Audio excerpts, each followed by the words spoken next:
Ia, o te whiwhia fōi e whaatalofa o wholofa, ia, ma whaamaloa durerivanga o le afiafi. I le toi a matalia fōi o le tātou tautua whaawau o le Blue TV, e maisi o le Prokolame o le tauta iai. Ma le manuia whaiva o le tātou watunu, ia, ele rei fōi aso lua, aso sifuru ma le ono le masina le rei. O aperila lua whelua sifuru ma le wha. Ia, wasui le tau o fōi tua le mātou taimi. Ua te tau foi ona fotua i mai le malulu. A oro mana ia lava le va ia foi ole. A se sulu lava ole la e ia foi na to ulu va vale timu inisio taimi. A o lo manu ia mātou au ki le rei New Zealand. I le tātou ofisa o tū i manu kaunei. Ia i le tautua ma le wha au foi o le tautua. Tautua upu. Ia o le tautua ngangana o le tautua longolongo puiali. Au a sa moa le anturu pele le loto ma le ngangare nei foi vanga o le afiafi. O le tō au nare nei asiata. E fo ua toi se mai runga o le Prokolame. Ia ma le laulau e. Wa foi pe au mangaru le ea tātou te militino ma tātou. Murumuru au foi. Ia ile lei foi vahenga o le afiafi. Ia wa foi ni na ia tātou tala o to mea foi o lo tutupu sa tutupu ua tutupu ole a tutupu ua tutupu so o ma tātou mumusu tutupu. A o lo whaasoro soro pea na tutupu. E ima mea ngā kau ke mumusu e kukupu. Ai ore matua masasau au ronga kukupu ngai kaimi. I le whaafonga le aturu umara mātou fo i whaalongolongo atu i tā whaifia. Ka fio lai ka whiwhi le te leole. Mau mea o lo o fetule ni mai ma fetau mi mai. Ma tutupu foi. I so o lava se tafa o le nei ke rope. I le ngata o whaalawe lawe whaafuosei. O whaalawe lawe whaale natura. O whaalawe lawe le fuofuahina. Lava yaso yonga kuaku sa wale si va akele pingi la lole awal lau papakele ai ngai Amerika se tasi fo stete Amerika ioi fia ma fia tausanga mani miliona le tau ona awala lau papa e joititi ya le mafai ona taritonu inga mafai nga fai wa korosi ngore sami sika maikai mia e fia tausanga o ia tito mana tuai le amatanga o le nei Prokolame. Po le ale fia o kausanga e kau fau ma tau whaatu wai po le alava se mea fai. Malona tau au fai. E whaaleanga i ngā pe whaakama ia e singa kama i mingu ke mangi kama i se kongi. O ila e si le fia i ma tātou ilo ai. O le whaalawe lawe o le mea maka uki a le vave. Ia vave ke le ngai mea o le whaalawe lawe. Ai ui o lea. E tu wala i fingo ta ai oli liva le loto. Male nganga e pese ya le loto mo fa pe ifo ile tua lo wa nganga fa manu wa tu ya ile li o me o mo fo yo to tonu ya te fa manu lo na swafu pa ia a wo fo ina ngalo se mentasi ona me alo fa ma fu ise lenga ye ile tari tonu o oe ma u le te mafuta ma e sila mai mo mai le taimi o le afiafi le tātou Prokolame o oe ma u le tangata ua whaamanuia ia ile atua ua koe aulia le ola ma le soifua ma le marosi ile nei aso e iai e ua whaate ia i le whaalongolongo atu ma le tau whaafonga ua wala au ia ile atua ia o ngase o le tino o whaalawe lawe whaafuosei ioi pei fo ala matanga o nei Prokolame ma ka ukia ngisi o whaalawe lawe whaafuosei o ila e te si la fia mo uloai le alofa ma le maeu le alofa ma le whaamaoni o le tua e taimi atonu e whaangalo ia o e te maleifua mai whanunga le leile tae au e pisi roa wa ili si kanga kaso le ngau ngala Amerika eo oke roa e masani le tau whale le melea na ona ala mai le tae au maleifua mai le tae au alulo le akua iyo papa lo mar vai pensingi na ko wi le role oke o e wanga i fanga u le onga o failava o natural lava so ifonga ai ngalo ya tatou lisi taimi e ma e ule ngale le yo le tu balanga ye ai nga wale to e feala mai e ye nai tina wale to e feala mai e ye nai tama o fana o uso o tu fafine o ilava ia sa mo moya kulava mo ko fa ile pongi sanga po ma fa ma vai ko o ngisinga wa ku ngi po se me ole udi tulo iyo lengo so ifuanga tele silfia o tele loa le isi lima mingu ke o le lumanga i o le so ifua ma le sa valinga o le moi no ma le lo fale aina Au fina ngalo ayo le tua. O yena te sile fia mea uma. Lela lea lena faila utara lea. A wala ngiri kai au. Fa mai upore tusi. Ia tumulo loto ile whaafitai le tua. Fa mai ka oko ile po ia e tauto no o le tua. Ina ia leo leo o ia te oe ila umoe. Malau tō wha. A e ala fo ila ile kai au. Ia vivi ima wha amangulo loko ile tua. A walenga wa ia whaia vavenga siri siri. That's a living miracle of life. I lo utari tonunga. Te leo isi tangata. E fia manga nga oe vaingi vavenga ki kili a orea a seifuanga a le vaingi vavenga i le ilo wakari kongu ma convince. A ore seifuanga ia tatou te ola ma e seifuai. O vavenga mua mua ia o aso uma ai kilinga ngalo ia oe o le ale vavenga o ruko e ala merika iau. Ia. E inga ia uo. E fo igo ukau ainga. E o mai lea so, o fesili are ma fau pe fa fea nga feoki. Kulo, ka kwaru nga na fa fengo fia. E fa fea, ai a sau fa makalanga sole, nga moe le lei mako karie nga po. Fa mai ale ala aru e faisinga nga ka oko vai, wa nga le wale la va. Or ka oko nga kua nga e fea la ere kai au. Kulo, bore ai war. Ona fesili ai ala iale olo loko yo o mai lea so. We, ka ise fo ifai ngale ali ka ise fo ifai ngale ka mai ka inga ia tatia ia nei tatou tua a ma tutua la ko fo ile le pasi ia ko mari fiku se fulu paru se fulu iva se fulu ia tonu e ke kaure ke ia e ke kaure o fo inga mea lenga ua pula pula la ngotoro la to soifua au le ka ke le fatalof ai ma fu o fo ia tu matau papangu isa ukala i vaenga ia lenga i fa fe kai alo lo to isi taimi e mo moi manu ele fati ai sau mala ya ki e fo le fili marki apolo e kaula malama i lo wola mar soifua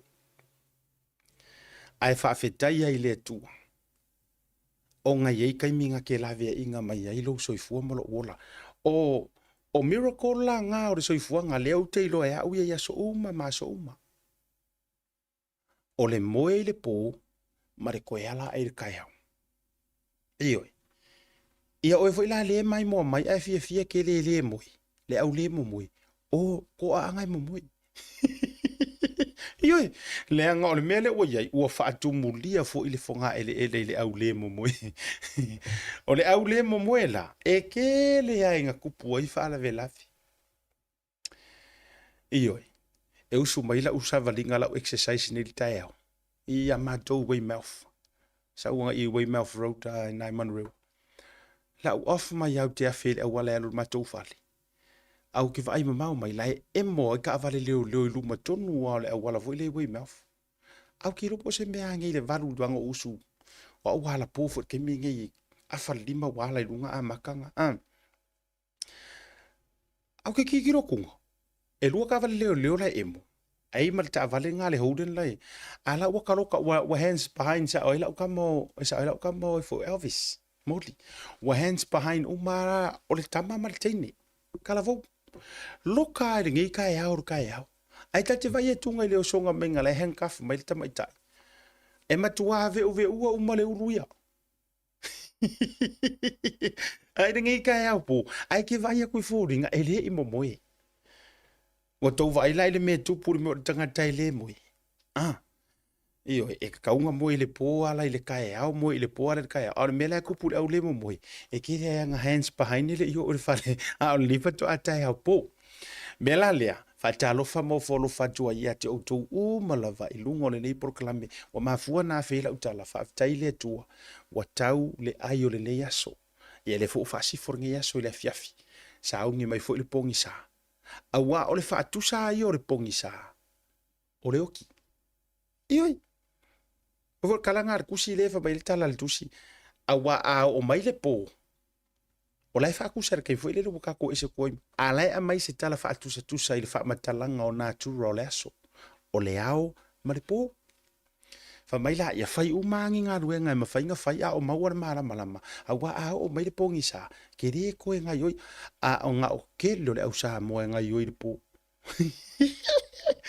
Ia, e to fia ni si o mai mo mai o fia ngai o ile po ai de ngai o ile ao. Ia, io akala ia o le sisi fi po i le sisi po. A taro fatu il to tele o mpa anga mai rungo programa ne vanga le via fi. O a fa feo yo le tala lei fai fe au po fa fe nga o malava o lo mai mo mai le divanga o le via fi programa le tau ia e fa te yat. Mo moli la fa malo ma la fa te talo. Fa te ana pongi. O ke longo fi e a isi fa fe nga. O le surunga o la ko ie. I hoi, o sa vali ngai le moli manu kau. Ia, e ka ke rongo fia la, me se ala i tu ai nga fo ia le whakasa, me ko kisi, ia po ngia. E tele ai na ou, e tele ai na ou longo fie, e le surunga o la ko ie. O le, o description la le, o awele le ke le matau, o le fisidi, o ni wha ailo ilo i ke ilo ai le tangata ma le tangata. O aula au sa vali ngai la, o ke kiro kuloa. Kamala le fai fuspa o foi le pie kau ku lunga mare of kingo o kai rolo foi lai o fai fea ya o desi kai mi ai savari ya e vai akunga ile of kingo ai ongo pengi lai fa ambau mai fai ya onga fa to me te mata i tu ina ile ata usanga o ile tangata male tangata ai vai akula ai savari mai pie u mai sanga ako foi le pie e pupuka au kafa. Vai pule. Je vai pule. Altalo fatu ile vai pule au le ya le te lo te tonu ai ol parliament. Ta sire nei vai pule au le yo lo ia nei. Ai mai se la se ruva vai au mingi skara ngola ngonga luenga. To fani wava. Io e ti malolo. Ia vai singano numero mua. Mana tua la kamale o fai aonga foi sunga fai pule po le ministara ngolang. Iyo. Por sui mamalu o fai aonga. E malama la wa e fai aonga. Sa pe ka ungol me ki akongo o e por ki akong pe of soswang. Ta sa ungol. Iyo. E maua umalai la ukama kofi. E maua umalai ya tofina o le of soswani. Pe ya le of soswangi nga makarangoa e marisunga le sui mamalu pe ya ni wava nga fa makala mai nga alu fa wa o malu ai peina o kire o mahu pola ele mena fa me pena pa u e pola iyo pena pa u e mai pola ele menga ku ia sa wa lola ia le avea ma fa ya onga le la to e fa o lioli mai ma va arko inga le sa o lo to ton e lo ngo fiala lau sa vali o le ai sa vali la pi masangi ku o li mai au kanga fa vala dua fa pea e rongo fia o le nurse o le nurse io sa o ilo ai sa vali me ma fala u kanga i ku nga vali e rongo fia o fea onga a teacher io o mga kuai lo disia u kauso ngai Australia o wala ku le sosari fa ka malo o fe tori o ile kin kiki ai ka o ala la mo ke pisi solo ai ka o kin kiki rumor kivi o fa ko la kamala le ka ore ngo wai lo mai foi la mata fa ko soli o si la kin kiki ka o me rungo le o le couch foi le maka fa mai io si fa la i fa si uso fa ko ya me si fa la i fa ya io mai vai va la ku le lau ai ala ka o ala pe por ngi se le fa ngor kenga la kamala maka kivi Makarango ai me or mako ai ngai sa vai o fek. Se ma ko le fe fiore salia. O fek. Se fe ara okay. E fa mai de o poru fo ya fek. La se ngaru nga la okay ngere. Mai. Ai mo so busura lo ka mai de lo keli mai. Fa ya onga. O fek wa ya. Mai. Fa ya. Oh, ai vai le tapping o mari ma fo. Ui. Fa ya onga kenger ko inga. Ngego mai maka mala marka ya ole songa fu man tore man tan no sa mala marka ya songa fu wa ke ila ka mai lo ko ku nga ngalo e la ila umi nga ngalo o le fare lo kam o ko la ku ro fa sodi au ke la ku la le fo ya ke vai le sa ro ko ka mai le la wo fai fe a won mai kai ai po se mo se furu ka o fa sodi mo o wa o la ke ka o ke li fa ko i what are job looking ama ko o le ai o nga wa ka nga i o fa ya o nga wa ko pero nga di mar pengisinga ma me ale sa ru ko ka mai ko ngol fa lo kam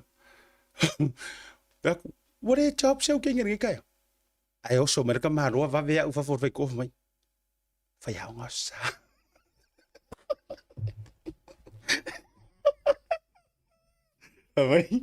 mai asi fa ya nga sa phải sini ôi ôi gì à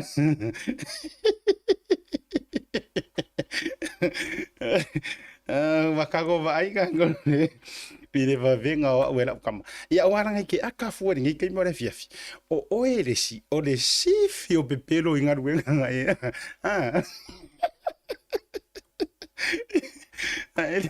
ole kau faale o luke kau reo kele kwa mo kau fesiri mangu fo ro ke fia fai kala o maso yo marisi me ngo wa ese ai le po nga po ku se po le fai da kala ngo wa ese po mo o kele va ai fo ringa nga vo e ka o kwalo ma tua vo le pe fia kenge ai ru mon so le are la wo ko so ka ya la sel ko ka ma yo fa tot mo le cho pari se o kenge ri ka ai ko pi u nga ai ma ya wa ka mai fa fo mo fe ko ave ko peng si Faya nga sa.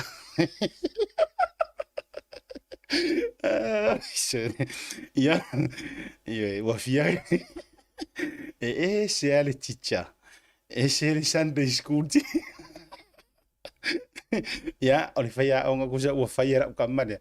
Le kala ole rupo, ole faya nga ole faya nga.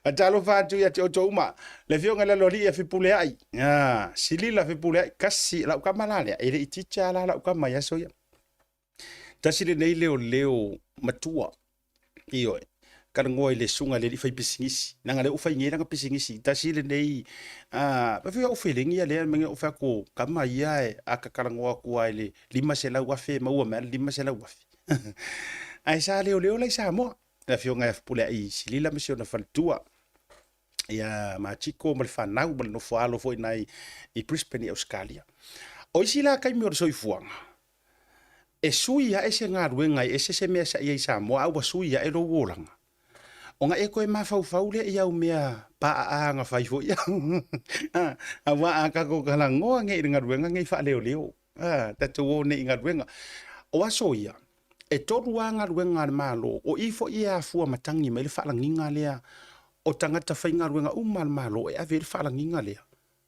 O le susunga. Iyo e. Leanga o le whalanginga lea. Sa ave ai ia mantu whainga ruenga nge korua le malo ia so ia pei a e whainga ruenga ai pe ke wheo hai maskanga kaya e whainga ruenga inga ruenga nge. O oea o le aseka. Ia. Mua o le whaiaonga. O le teacher. Lau sunga le whaiaonga.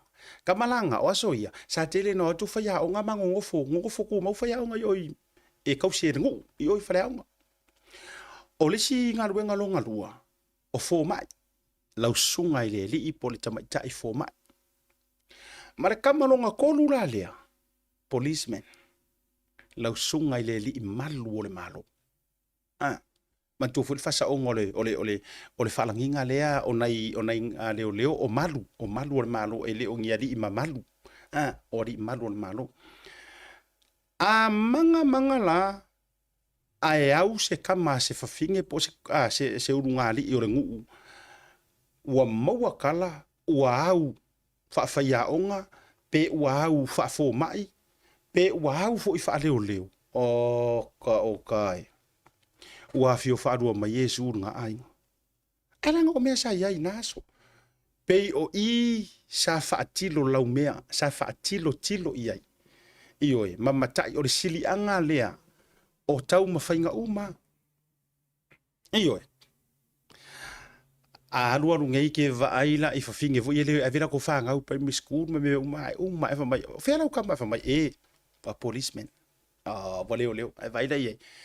Ora ngaka asa vali ko kongorengu asa vali a fo leo ngai ko kongorengu ki va ye pi ko kiki ifo ye ko akele e a fa to ina a o ngaruenga la ai walu la o ta manino e ngai I ngaruenga fa leo wara ka ma of pura sidila ke rin ka fa makala ya Alu ngai la ia pia la ai le la se merkanga. Isun. Makaro hoila ia ona matua le anga mi o ka maseia. Ke ia le taxi ma le ave pasi wa.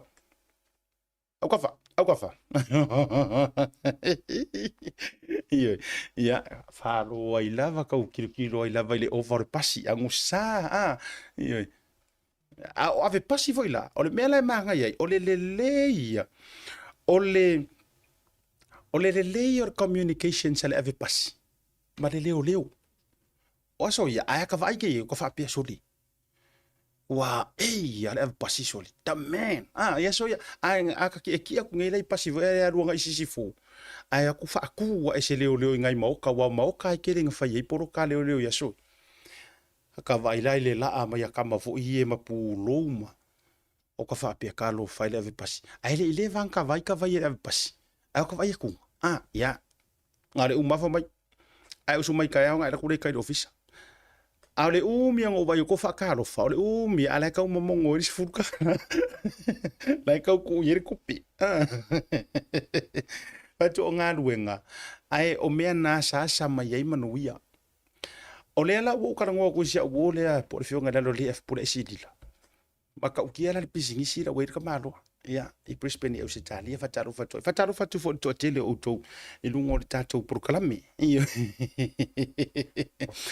Kensi ya ma le tato tusi ka lo fai o fa inkanga ma o e po fia kongu le ke I po ingi usila po o Samoa ya fa tai fo ile au so tasi le nei fo tanga tai sa mai Samoa o le wa tele me o fata ma ia fo Samoa talu mai le orango ni tanga atalu fa te ele usu ele nei manga o la fiafi tato atu le tato wa manga yo kai kako news update la tato atu mo ka ko malolonga nge afo imailo ka ko alu lo ola ola nge news ai tato malo fa lo nge ngol program la ifris ka ko ai ngol program si tato tala no fo le delo le mau issues ia o lo tupu fo tono se tato atu ai ka ko mo malolonga fa te tele fo ile sunga fa finga Reverend Tole 4 and Helen ale tasi market ya bese fo o le fonga tau mafo tatou proklame ile aulia na lela ya ngata fo ile fa tele la fo ile sunga ya George Lopa ma le tatou SMI a bese fo fatua ya Cueva ya ma le tatou SMI ya ukilandi ya bese fo Samoa manisi la fo tatou sponsor Sanita Hotel bese fo le Pacific 40 ma le tatou fo voucher Pacific is money transfer tatou malonga afo imai. Let's go straight into our issues.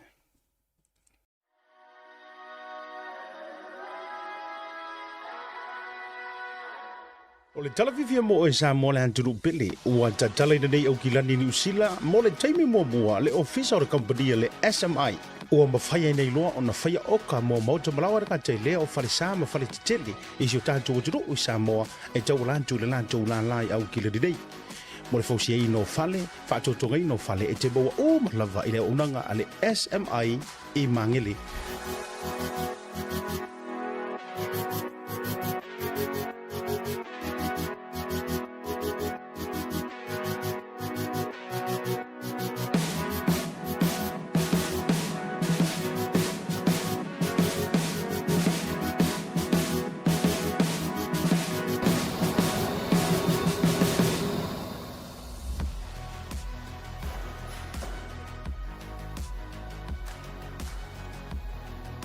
Pe te ase atu ila na tutu atu si o le faso le fitu Rainy Drive e mangele. Pe so ta ile fionga ia Mayava Leslie Wolf. Telefoni o luatasi valulu o lima i wafa. O luatasi valulu o lima i wafa. Talofa lava, Tasi Market is here at the Mangere Town Centre, the heart of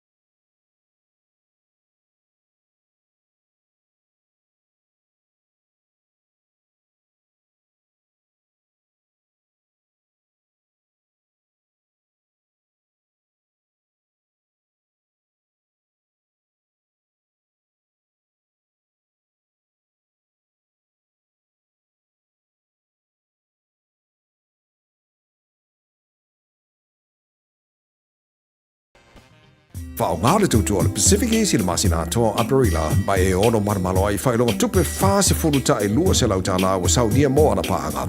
E lua se fulu whailonga mo Samoa, lua se fulu whailonga tupe mo i tātou i New Zealand nei, e se ina whailonga se fulu i vai aso te tasi. Olo whanga solo pele whapitoa na one lima tala e tongi e lafo i le tupe whaonga i le Pacific East mobile app. Olo avano fo i le direct transfer lafo i o tupe i le telefoni pe ati posi sa mai lau se leni i le tātou account ai inga whapitoa.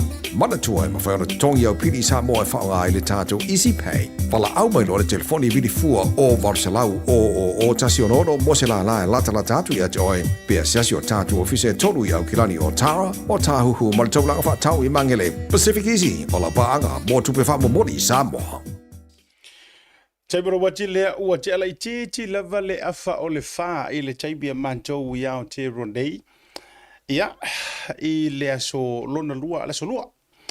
O le nei fo i masina aso se fulu ma leono o Aparila. Whatalo whātou pēa whapea o le vatoa e maua mai le tātou porokalame.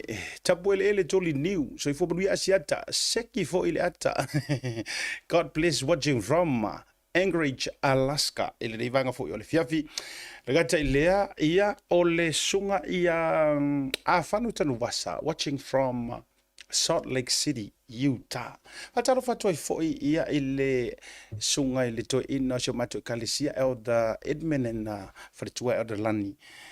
Le na Eagle Mountain, inga Utah.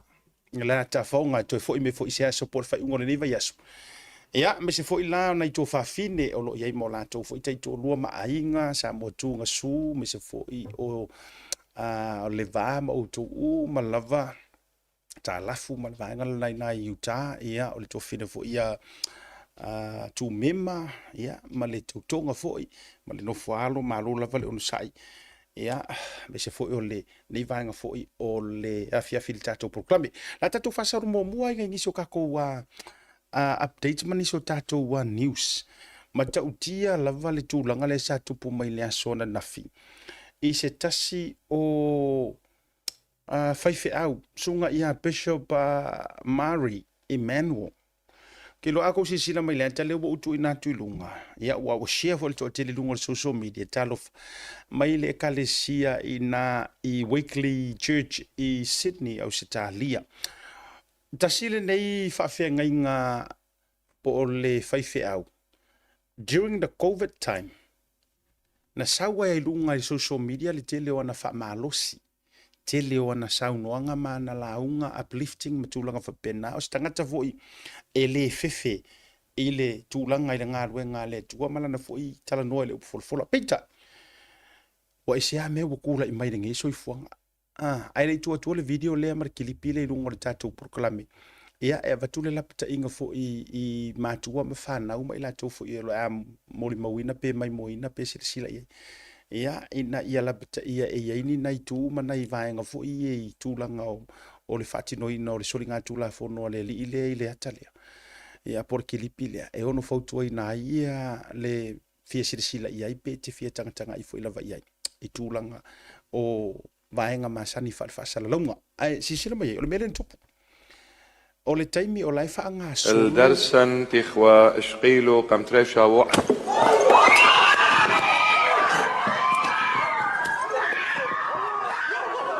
O le taimi le tupu ai le vaenga le o le taimi tonu lava o le mispise sapo se sauninga.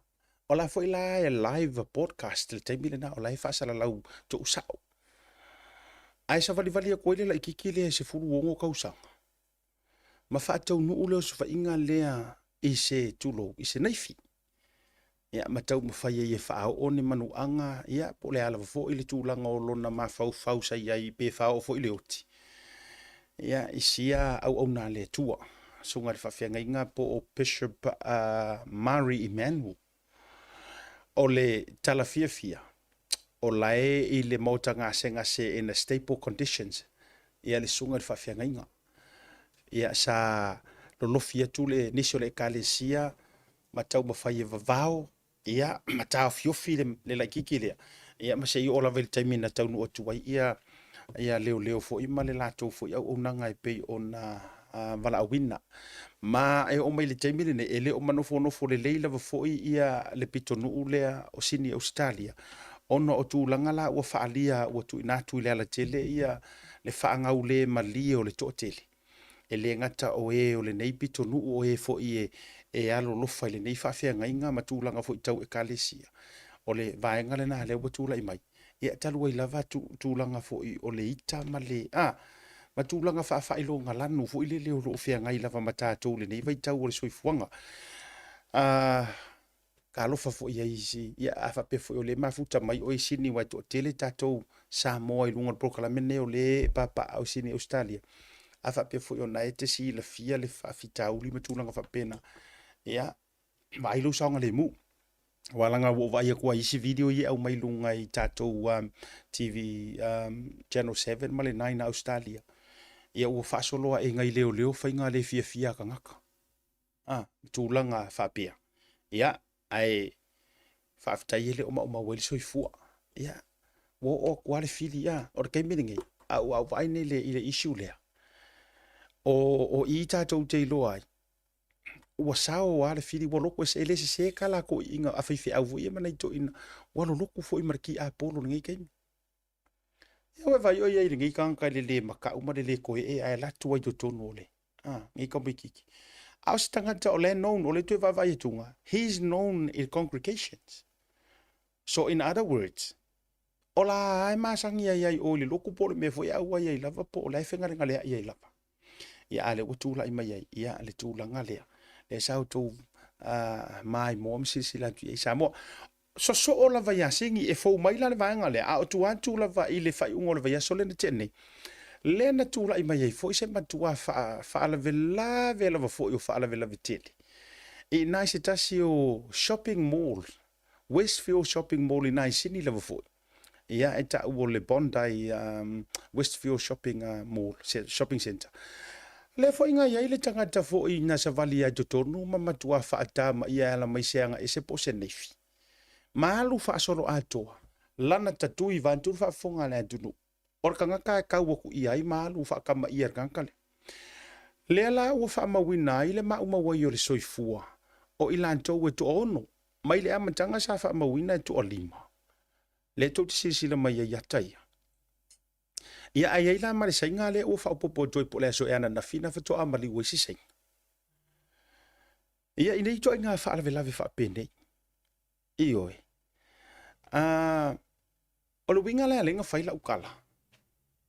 Leanga o le o mea nei, sa peinga ngaka i lau wawa ai atu, i lau wawa ai malau sirisila.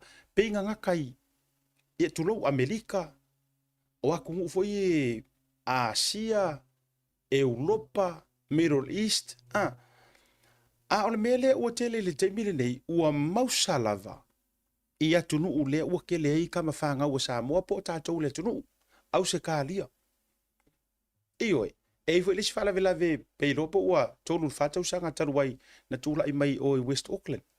I nai Lynn, le New Lynn Mall. Sa tupu e fo isi whala vela ve semela lava le whala vela velea. O le winga la leina vatule nei update ma vatu whaafautuanga mo tātou Samoa. La ngā ai le video, e le footage o le ata le manatule ale e vatua fo ilunga. Ia pe mo se taimi ma kuasa vari solo ar kakale malanga ngai fi. Iko kongo le mall. O ai ale tangata e tau atu iei matua la ititi tama itai po se ali ipo o le loo makua por ko inga. E alu le akua iei le whainga o whaaso e saangi kaka. Ma tau tia tele. Ia le tūlanga ua iai. Tau tuanga ma o tau sa moro saunga le mu. O tau fo i mātua, to e wha mawhātu e siata ma le prokalame. Ia, e le taimi le nei. Wha mole o tau mātua awar ko whaua ka maiki e ka mo e soro i kongo le mall. Pe a whape o le tau te o i te tonu o mall po shopping centers. Mana tua, e ia shopping centers ma shopping malls. E pei ua ia no fuanga e koke kau huro, ia i ka mo e roi e whangau. Pei e ko maanga iai fu ngale e ni meo ye ni ta alonga o ye ni vaenga fa pena fale toi sa kamaiki ma me fa penga e pei e ko ki ka uno le mall e tele ai si unu ngali i manisi fo yo mantu e fa pe okay go play over there a sei mau ma dad e fa kau ma tu nga fa pena o ma sang iai ai aua ne ingalo ia te oe. O le moe noa ma le lau whale aina. E makua e le mangingo mo o malama i kai me kupu ai ngi mea. Ngi me angela ua arua e ngau e ke musu e whaala vela ve meika mai ki lau whelo rua i malau loke o fule la whai malau shoppings. Ai ngalo ia oe. O la ua oso mai e whaala vela la ua wherua i meise ka ngaka pie kausi louru ma fufau. Aua o le tala mai le tūlanga i le li le lenga sa vali ko kongo le mōru lea. Ia e fia i ngai fi. He's got an obsession with knives. Koe e ia a fianga o le mafau. O le kele i o mene tutupu se fetu ala utala lea. O isi kaimi, ia. Ele e so whailonga wha psychiatrist, po lea o aisi me psychologist o psychiatrist. Ele ingi o whailonga wha pe ngā e a fua matangi e la utala lea. Ai e wha vai la ukala. I mea e kukupu le o langa mare soifuanga. O le mea le ua kupu kai miringi. Ma o le vai o le alofanga le ua kere inga whai e papalangi ma tangata nei le fe soangi e kau kea mo ka ngakai e kukupu e whaale kong.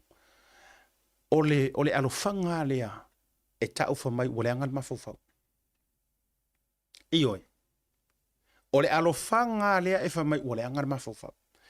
E kukupu longi mea never ever se accident ele a maia ele li pokia maia palangi po be ye tutupu e au fanga so e ngai fa uma mai fa pe mai. Oh, and he's got some mental problems. Or fesiri. All these years ele I fa pe ngai se history or ngai kanga ka ole alu maka fasing kanga ka maka fasi awai ka kaunga kala ngo mai le history or kanga kanga. Ngai ro ai le o nga mea ole masangi ale. Ale masangi ale ale mele ye nga kasia o se one off fo ilele. O se mea langa kau pule ma plan lele. Ai o ngai kau mawhai a fo ia isi fo i o kanga ka o ngai soi fuanga ma le lalo langi o lo fisosoangi o ngai ia ngai kanga. E kau whaingi alo whanga mo tangata wha pena. Ioi. Ia vai whaila oile news le usau ngai ngā ile ka whaiwharo roi kongo le molo ma tulou ma tatui tangata. Whamai e iai o ngā fiafianga po o vaenga ina nau ia o ngā ngau ka inga I tūlanga tau naifi. Obsessed le kama e makua I mai valea I mea ia o meo ngaifi. O le whesiri la, a whaila ua le vanga la koiloa ngā mea o obsession so ka ngaka, le menga le whaise pui ngā. Le amena le monitor a hei kama lea. Ioi. E maa fuongo ka whaiako. Mo lewa fuongo ka ngā lue fisoani por kalame wha correctional ele ngā tau whale pui nei. A por kalame fu ile le wha rehab. Tue fotua ino ma fau. O le kele ai o li pokia palangi e whaika ko kam wha ngau sa mua kam iki Pasifika. Ngā o ma ngā whaiosia mea ka mwhailo e avere whale kurou. Langa o le nganga oso uma o le avere whale fu ile wale anga ma fau kaka whamai ave ku o ilanga o kau silo. Ai hai whakarangoanga I kamiki ele ave ele ai mas kamiki ke silo. Because o le system e whapenga. Ioi, o le system e whapenga lava. Ia o le tūlanga lalina, le kukupu mai e umaloanga whaingi ni sori ngā kūla whongo ngaonga pe ko fia o fioki ei. Ma wale soifua. Ia no mai whaila ia whai mai runga. O la ngol tama lea ia I mai tū mau o le mawhau ma. Vai kā koi. Ia ai o le tata longo ma le whautuanga ia le pokalami. Masiata. Whaitete. I no fuanga whapene, ima no fuanga whaitele. Ia elele ia la kupu mai o se mea o la ngāru e whaise whakau. Ai a whainga kupu mai wala vea mai mea a la ngāru e ngofo I whea I whea ua le whale. Ai o le alu le mō le whamai, I'm going to look for a whea ua I whea ua le ainga. Ai la koe kupu mai mea o ka whio lai. O le si whaala vela tūra I mai Samoa. Le vai fai tau atu fo inisio tusinga mai Samoa. Ora fo e kau whaola ska mai ka I kau soifua po sta mai tai fo mai. Ina ua, fo ile le wala vea I se whanga. Kulou po se la au malosi. O le mea lai tūla I mele taimile nei o la e masaromia po le mea ngā wha o li mai eilanga uo. Ia po le mea foi. Ua whaapea mai ua kau pule aia le soifua tulou. Ona o tusinga o lai au mai o lo develop lava le New Zealand to tonu o Samoa. Ai a fua I le mawhau ma le vava ia tui mea na tutupu mai. kasi le ngei mausa le o sau kongo le kongo o fanga ta ko haru nganga faingo fie ai ke wari lo ngai kupulanga po isi kanga po le me la au malusi po se la au fa sainga ai mana ele va tur nganga fa faingo fie le e faingo fie yo na fa matala vaenga o lo fa soina tasi lea fa afika udi o lea lava e kupu Samoa o le sawa ingo ngai ka mai kai now e fai atu la utala nei ono o lai fai su enga o lai makua critical conditions a fia le uru fa mai nisi mori mau e pe o le alo walanga o mori mawanga le pia kangia mai pe fo ile le alo ai kulo ai pai ma le fanga le nga kau se e le uru a fa kula la kala ka ko kala ngoa ia inga ngana fa fai ngo fie po o le mea e anga ku sa o ai lu mor turo ile uru e maka o kia le ko e ma le fe a le sidi la le ta te fatwa o hai o yai e angi me o fai inge fanga fa so ku la fo wala ngai ka kaunga ye so lai senge ke o mi ai ia se fana po la au malo si tono le tunu a o le ai fa akupula ia ma le sawai nga fo yo ngai ka mai kai manga i tinga tinama ta mai ta o le fa akupula ia la vale nei fa fita out talo fai ya tato to fai ta talo ile fa malo longa a le tua e tau ala tu i tonga fitinga fo ia a fo mai ya e tau sa ili ai se to e mawore fa fo si o le malo si ele fo i ka mai kai ai kala vo wangi ka ka ai tate fai tau atu lava mo ta va ai tu tu singa ese lo mai e atangia mai ese fe ese inga masana wo po lo na to lu po ai lava ia matau firo ngia mai ai tonu le tūlanga o le anganga fo ilele o le jealousy. E sa o le kala a le siko inga makarangua. Wa e se ale whainga o le ova ka mai ki ngai kaimi. Ova ko e ali to ina mai asi. Wa e se ale whainga o le ova ka mai ki ngai kaimi. Ova ko ea. Fa mai wakele ai le ova ma le popoi. Ioi. Waso ia. E kara sko mai waso ia akale le ai sia ka mai ia o pulang o kala ko inga le mai waso ia nga o le kama o nga le tiana o nga me tiana. Ioi. E fa mai waso ia nga si laula awa ia nga si laula awa ia akale le ia le o kalifo vere la ia peke vere la ka ko anga o ka pese ai ko sa ro ka ko ro fa mai han. Ioi o le ele me kupu. Ia ioi. Ara e pinga ai ka mo male ko e lo mo ko vai me pika ke kangi mu ka maka e fisi mai ai se awa e kangi audi. Vai io ai se awa e kangi fa ai ku la. Ia ka ai doa.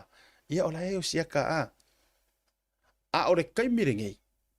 Inga ua o fia ku le mele le la mangu ia so lo mai ai ngo ka ka mawulunga ko ko Samoa ka fiolai. Ia na sao tu lo tamalea. Oka o kai le meo le faala lave wa afiai le fana po le la au marosi. Manga kua mai fo isa mo le akau ke karia po fe ufa i ele ungor fa msingo nga vonga le ile leo le sa mo lia i longa fasiokia o longa ko o le leo fo. O le akau ke la u fa pui stamba fo ile sa mo lia fo i longa ile la vea i fo i por kaka ele i mali wela sion to lua le case fangale le wale anga a ko ya foring or nga ka mai ka lo fo sia ko fingi or fanga le la wa mai a wala serve le case o na uso fo por na ali ai o ko man ko mer case le ko fa ko ile fo nga nga le o kele mer ka mi le ale wa nga lo ma wale ya fo i po afia u fa ye le ngol te muri ya la e fa kari la ngore un ofe wo fa ye ale wo nga or ka fio ko sem wo ka fio ku si au vai nga ole ka ke lo po fio fa la kes o vai nga ia o lai tu pu mai tu no si o tanto o tu mi se fo ni si o tanto news update ma ka kia o ke ia ngi I forward mai se ta si o tanga ya te fa mai la na tala asiata o lo ke fa longo kur por kala me asi ko inga ngale mere pongi ia ta umai la le ngua pa mai o lok faro ngol fa ka ngwa mai nga pulu o ngai fai mai ai lana sau noanga e fa pia o lau fa tala noanga o le tamao Sam longa kolu kulo wa ka fa nga ka ko fa ngum mela ia Sam o lau fa tala noanga o le tamao Sam lona tolu lu ngolo bukala me ngafi it was irrelevant la le upu fa nga o le so ko ki kilo ka le upu ngang irrelevant fa mai irrelevant le fa ka ngoanga iyo ya ule fa ilo atua ia ila tou ma ai sia mai al tangata na fa mai ke lo fo ila ke lo po on te mini po fo fa ngasol mai irrelevant ia le fa tal noanga o ngai ma fu mai ele ia luisa mo ele isa mo ia kamao le kamao Sam le astamitile yang yeng to lo fo ia sunga welese o aulangi mo okay o le lau ke momo why is this guy attacking the content of my program o le mea ea o le la ka kuwa va ia kuala la mo se show e kusa me mal show o ngali ngai singi o le mea ea o le la ka fa ku uma mai malea di inga turo ai o kanga karia o le o ke ngofo ke le marikele o le mau ngasua mai ai le ama kanga o ngai me o fa sala la ngai me po kala mengi o lo ke ngofo ama o kere o pisa kwa fo isianga kama i kombeso nga ka woso mai i la por kala mele ama kanga ai ma fuala na la yono ufa yatu ai se a wa fua i fua nga faile ko mengi anga i la ufa tala no nga and the way o ke kanga waya o faila o por kala me ma u keste au mai lunga o por kala me o le ala o ka uva ai kunga e kaula vea mai male uso le ai le bitterness ai ola ofisili la ai se anga ke fa kalangoa ai le urupo o lele he was not even in Samoa le hit and run walanga ole wa mai ngila langa longa finga ngalo fo mai irrelevant le fa karangoa fuor ka mar ku a si os ka mikiki o Sam le fo ko ku ia le fo ko fa popo mai longa ngoa i le lisia la wari ia le leanga ele i Samoa ka malo a ola fesidi mai kanga ka uma ia le e o le urupo o le ke mai ma fa ia u ti peiti lunga sai Samoa a oai o le ka oai la o le tamale ia welese tulo oai o le sunga ia welese ma ankelu e ia yo la so o kanga le lava anga i kanga ka ia le waku ia mai le hit and run fa ku sei ma fo le wa ke claim mai o ka ko le lo ia se fa tula la utala fa tu stala level io e fa ka fa sala la oai o anke oai o le ari i urupo malesunga ya welese e ke le la o nga so o kanga anga i kanga ka ia waku ia manginga mai ngoa remember o so o kanga le ala inga pisa ia le ke di fo ma mai lungo ro por kalame le anga ke fantinga la por kalame wailo uma ya ma fo anga nga ala inga wa yo langa ola ma wailo sponsor ngai ma wailo sponsor inga mea o so o kanga e uso la ko rua maleala which is ele so o kingo so o koko ele se nga mea that's an in-laws o faya va uma le wori e kuro o faya va uma le ia lole tulo le ai sir fia uma ia ngai kamai ka ie o ia le ngofo e tia va uma la le wori ai o so kanga la le so kanga ile au po ore pisa mai e risi so kanga ka koko ka wivi ka wa ango ile kanga ka lenga ku wa ia ile mo mau Samuel sao ka ko wier nga ya Samuel mo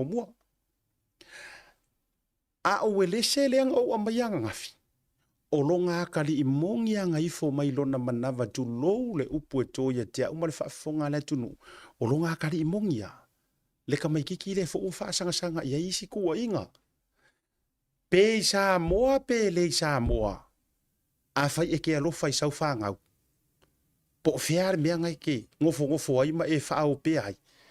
E si I halo lima I runga ma e sau e ke kaukala. E whai sau kala I nga ia.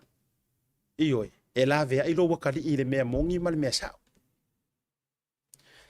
Si ka kia ia le whea tula te tala. Ka kia ia. O te tau musu e tala no atu I nei nisi o mea na tupule a matanga ia o le uso. O whea kusa. O te musu te tala no atu. Leanga o te whae te whi maa lie. E le o se si foi se nai te lua mafuta. Ia. O ke alofa foi le vau te vai le maa vano no foi masia tua fine le o se si foi o. Mātou foi lai. Se mātou fio angai lauli. Mafu anga ngā rea lainga o whaiama o tau. A ore upu moni aia. O ke le oilua ke le po le hale mea lea te tau whaasanga solo iai. Nga e mga o mai kia ule a makanga e ke fia fsokanga e fia maua saua vanoa e whatala noa whaualo. E rau kaunga e ka unga o ngai mea ia. Whafonga mele tunu. O auanga mua. Whaakarakaranga i ngā kua. Ia la auli. Whaualo le tinu. O le mea la se uso le sa whai. E vaai mai e umalonga vaai mai wo whaatala noa atua whaualo. Ia po la auli. Messenger mai loi kua. Fa mole se uso pe mfainga mo mai se contact. Se i o ka ngoi fo i ale fai mai a ma avak. O mang whakarangoa ia la auli. Ask mai avak. O man whaatala noa whaualo I lungo le tauta iae. Free as a go leo karangoa kwai. Kai mea lai whangaso kwa kua malo. Lai whangaso lo mea lockdown. O mang whakarangoa whaualo private message mai kua ia kia. Se uso. Pe mwhainga mo mai se contact. Ave iai. Whakarangoa haku rea ki ngu. Messenger mai kua. Whamole mole. Pe whawhianga. How do you, and even office mai, how do you get audio contact ma mea mwhapenga? Fia manga au fo iau. O ave iai. O kango ale ave iau. Kango whasingo ai le mea. Ioi, le I meri po se mea. Ngo o reach out ai maua I mingiska. Ale o haru. Ai e se ara ka vai aku ile ka kamanga mea. O kere masangi ai. To be honest. O kere masangi ai. Ia, e tele manisi o vaenga o te fia whaaso ai le tūlanga lea. Ai o manatu. Pauanga o se vaenga le lau kari a kuai. E le eise me ka ua se irrelevant o le ngā mea ia ngafi. E pule fo iau. E le tangata langa le la it sounded more like Ankeru. Ioi. E la it sounded more like him I lau kalangoa le la kalangoa mai ai. Mai whaatutu mai fua. Po le ale. Le me tau ioi e wha sanga mai ai fua. Ma e kau mawhai fua o e siaki po o i saurungola o porkalame a wana ingalo. O tangata umanga o mai I. Whako ama waile hawa ngoa ngai ke ringa e kau whakarango. Nga sauro fo isi ta motu I vasa fo ile I. Pono ti fo ile ale sue. Ia alubika nai ta te whetu ita. Se o nei ngā aluenga fo. E watu fo I whawhautuanga I rungo le tātou songa wha media. So ia ko ke maua le ngā loko whikuia I whapenga. Wa lewa le tau le media ai le ave seare meo le loto e leanga. Ioi. O furu ese le mea lea e leanga I tutono le loto. Na e vaila ia lea e aru le leia I luma le tele o mea. O le au ke ngofo marikele o mea le fu e meri me tangata. Inisi fo yo o nanga o lo whanga solo ai le o le leio na whai o te nofo la. Pe ana o whai atu. Leanga e. O te vai fo I le vano nofo male. Tūlanga. Ai a whape o le ngā lea kau eri mai makau sau i le anko whai ngā porkala me te tau whaia. I am happy. Ka ke whaasua I mea ia. Ai na ona uto e whea tu whapena. Ia o ke longa foi a fai o ki ngā ia o ele sau o wele se ilu ngai tali atu. Leanga se I kari aku I mea pe pero ngai ka umai ele se ri ngai rungo lau porkalame. Longo inga pe ngai ke encourage inga la le mea pe pelo. Wa o le ala sau kala I le ngā mea. O inga ke io inga foi o le kari o wele se leanga mori mawinga le hit and run. Ia wese zira la. Ai a fai ngai la lewa o kango request through the family. Travel documents ar kamalea. Leko ke fai maia. A mai ngai la travel documents ar kama le malong kus folau ma me uma. Le fa maungi e long kama ele isa wingi usila ele isola langa upu yang fa ngai runga lo porkalame. Leng kau kala ia kama urpo nga. Sa nga uma rol fa lave sola ingi usila. O upu yang ko fa nga. A ko kapisa ngai la ai mai le travel documents ar kama le ma me uma ele isa ulava ingi usila ka runga kupu le mele na tupu. Yes, sa e vai le polea. Yes, he was one of them nga ka mo e ko lai ka kia mai ku au. A o se vainga i se ka avale ma se mea kupu e no school before. Fa mene ngangol ka mix ava. Ere iwa ai ai. Ere iwa ai ai Samuelu lea yang yeng ere iwa ai ai se ka avale. Ore ngā fo event pa e manga mea ko ki fai maia. Wa uma fo ingo o wala kui Samoa. A fo ile ku fa ku wa fa fia. Ele ai ma se camera i se meo mea ia len kupu fa vlavi. Le ai se camera. Le la na le na tafatu Samoa.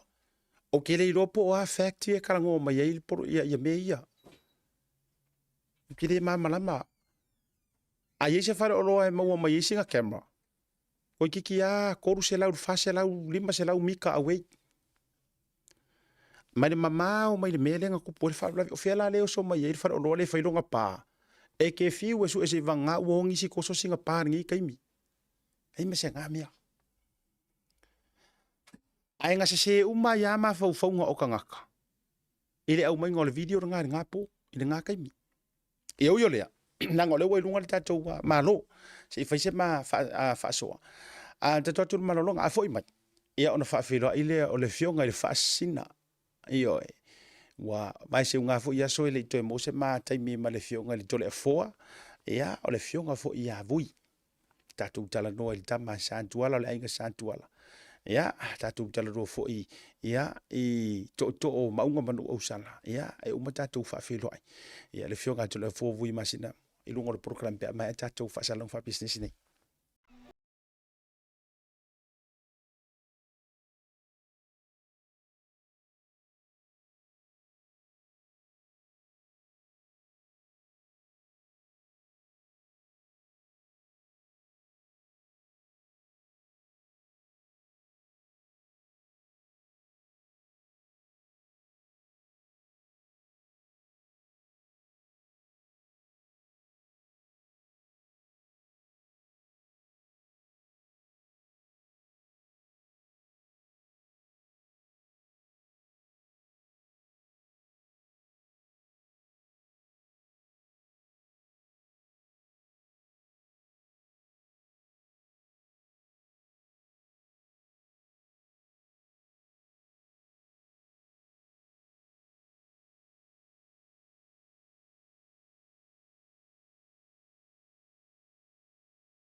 Whaongāle tautua le Pacific East le masina toa Aparila mai e ono marmalo ai whailonga tupe whāse furuta e lua se lautala o saunia mo ana paanga. E lua se furu whailonga mo Samoa, lua se furu whailonga tupe mo I tātou I New Zealand nei, e se ina whailonga se fulu I mai aso teitasi. Olo whanga solo pele whapitoa na one lima tala e tongi e lafo le tupe whaonga I le Pacific East mobile app. Olo awano fo le direct transfer lafo I o tupe I le telefoni pe ati posi sa mai lau se leni I le tātou account ai inga whapitoa. Mana tua e mawhaiona tongi au pili sa moa e whaonga I le tātou Easy Pay. Wala au mai lo le telefoni vili fua o varselau o tasi onono mo se la la lata la tātou I oi. Pea siasi o tātou ofise tolu I au kilani o Tara o tāhuhu ma le taulanga whaatau I mangele. Pacific Easy o la paanga mo tupe wha momori Samoa.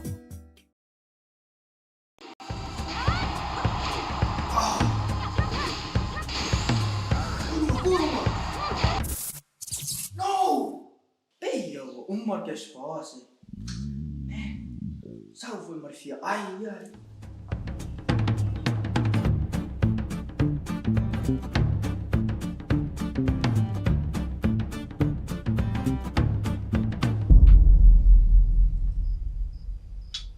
Ei, mas é minha. Ai, sim.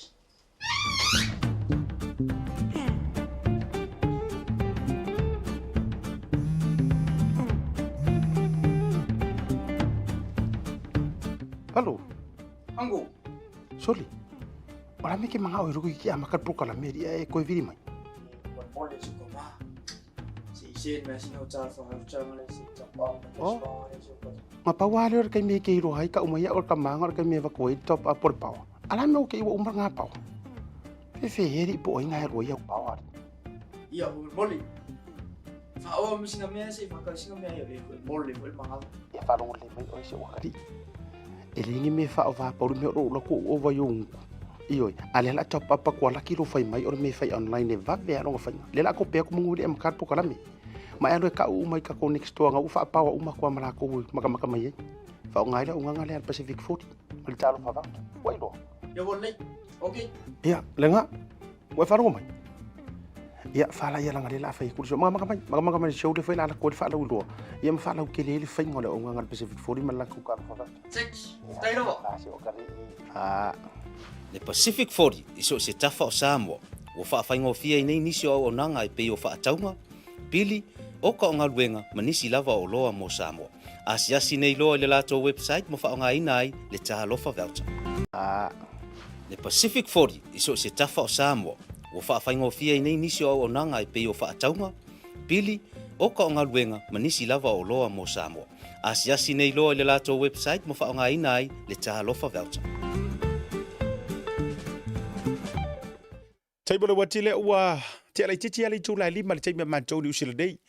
O le no fa pe o la isa mo le fionga le taulangi po le fionga le fascina to le foa. A le to ma ua mai u masingi ma u ko su e ku ngor sakeriki. E pe ala ko inga o la isa o la o i au setali ai se ele le ala ofisi di pe ala o ka le lo ko po fer mele ma ua mai le to fa o le fionga le fascina. Fa fera ya tu fa talo fa tu ila u fionga to le foa po lo fionga vui. I lungo le proclame le tau te ia i le nei vai nga le fiafi. Al malo afua ila o maua fio mai ma tala mai au lungo ta proclame. Ya siata. Ya vo ona o fa fe lo ai fa talo fa i lauto fa ile vai malai. E mana tu ho ya o sa mole tu no te liola ele o se tu no tofi. Pai mai ale au tala male au tala ia male au matu o le tunu. Ya. Ata tu o le ngata I fale o ilo ngala o ia. Ata tu o fo I le vau matua. E vai mai kang kuala au o ilo ngā ia ala o magu. E vai pia fo I le salafa o la alfanga ma fio anga. O ilo ngā ma oka malawa. Ya, wa ainga ma fale upol. Mana tu ho I le nganga le nai le ne aso fatalo fatwa I le pe maulunga o tatu tunu. I ona tulanga falupe. Wa le su tama ma la ainga. E nane ho I o ainga ma la tu tama. Ya, le usonga ia tu mo pule tu au ma la tau ainga le tai ma le va au folu ti. E mana tu le a o le taea ia le motu sa ya ma le motu fo I o le tamaita o le motu sa leia e la fainga o la lava ia ko o le fale ula ia la tu te fale o ina ia vaenga ya e ona o le tatu pol kalama e pe ie le lava tatu te tala noa matala ia o lo tapua I le au fainga luenga tofia le tua ma la tu fole tua me se fo iolo I la to lo fa pe ona fa no manu I la ma le po wa o tatu faiva e le fa ngalo ina fo ita o ya tua wa I o tatu matua o lo fa pe ona tu il muli panga ula muli la fiti pol fal ya mata pu ia faiva o Samoa o fa lo fa fe lo e tua I lo to fa le vai malai me se fo iole li pule ma le o fa ngalwenga e ba pe fo o fo lo fa tua I le pe ma lunga o tatu tunu le nei vai nga o tatu maftanga ile ne fifi talo falava malo so fu malo le lange ma Ia. O popo tu le ngale le yo le tua.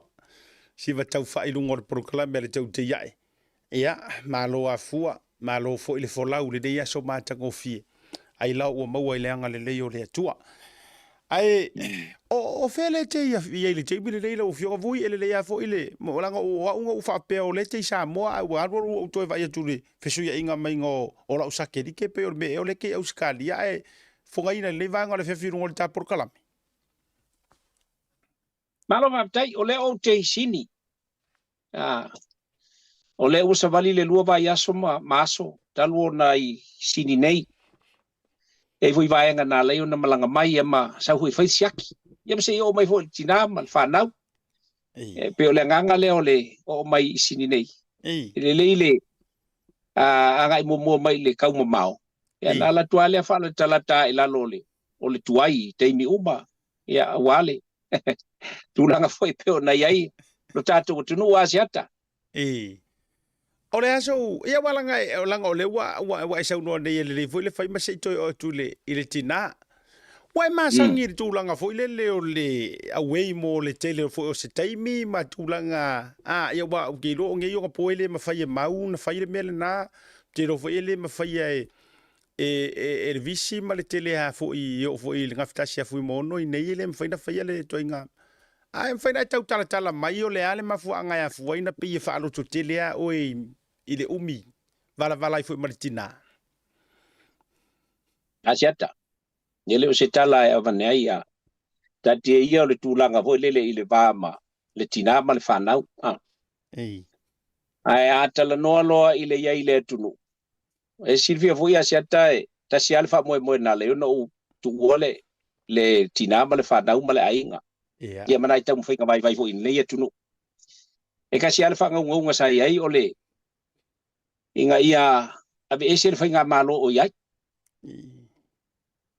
ole nganga ina ia amai ai ona fa o ngale ole malo o totoe tau tu le tunu o ala i pufai o malo pe a fai e tala feunga se moonga ia ma fina ngalo ole au palota mai se foi o le tu malo ia pe a onga tasi mo le futia mo le umele le to fale atua la na e a fo ele ma fai ai o teimi uma ia pe hu o laka ke ferwa ia mala ke fongi o la e ile a ka kinga mal fa a vai fai u kau ko alia ho le alu sa mo pe kinga le ulu ia nga kilo le I no a o le nganga atoa ia asiata o le upumonia e to ai manu le lei ia lo uia ile tunu e pe ele o misia se metas ona ole olae e ofo tuale le ola ina ia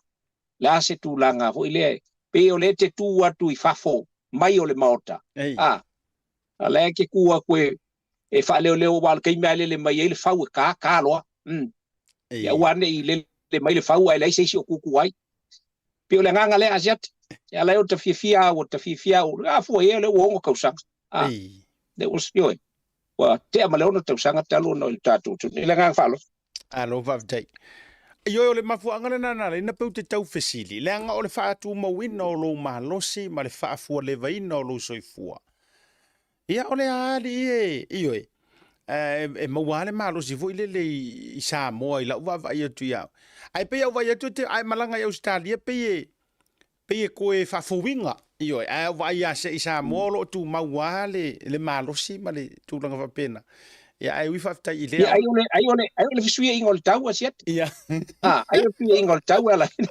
ia vai wa tu sa la wa e umalu mana vai le bevela ia so ia wa sa lo e mana vai le fa le ngolua le ia sidi temine wa matavon mate ti bai le malulu e ole nga ai le se kula oi ine I tau mate pe ola se tulanga pe nei o ka ua fo ia kamanga o ai fo io o mau o e visima mai fo ima mau yo soli se le anga ka mai ke fa ko inga ngo fieso soli le ele o sa loto sa o le soli ola ili mo sa loto nga ka ola va ainga wo va ia ko ngai I ka uso ia fo ile o vai o vai ku ia mau o va venga eu te lo ia po alanga e faiare por karame mo vai ku nga pe yo se si ala no foi au ta fala e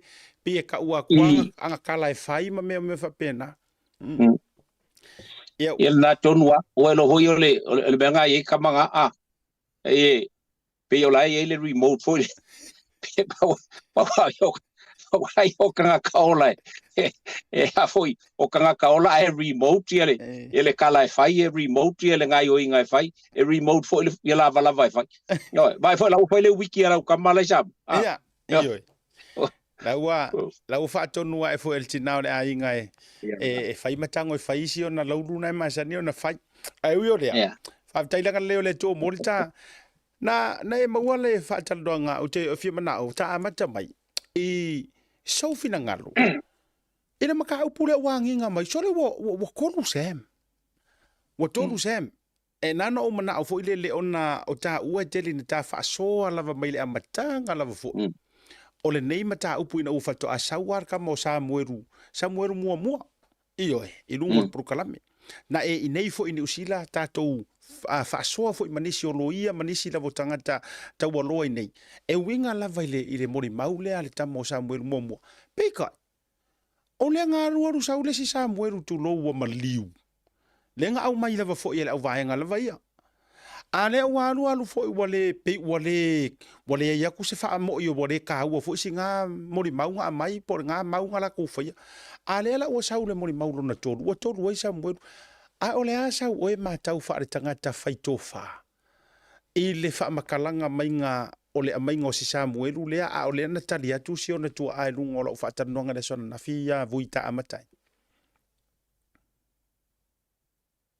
so se ngai o inga ele sa o male a miutu o me fo ile tatu te vai ai na mata mai o Samuelu mua le o tatu o umal Samuelu elua pe o le kau ki kalango kusi pa ia ale la o ye male tu si fa au popo fo ile le ka o le ka koliko le mole api khalifa o le o ye male Samuelu ko wa ele Samuelu ko lu ko kusi pa ia le o ye Samuelu to e piano vai tu asiata ele matengata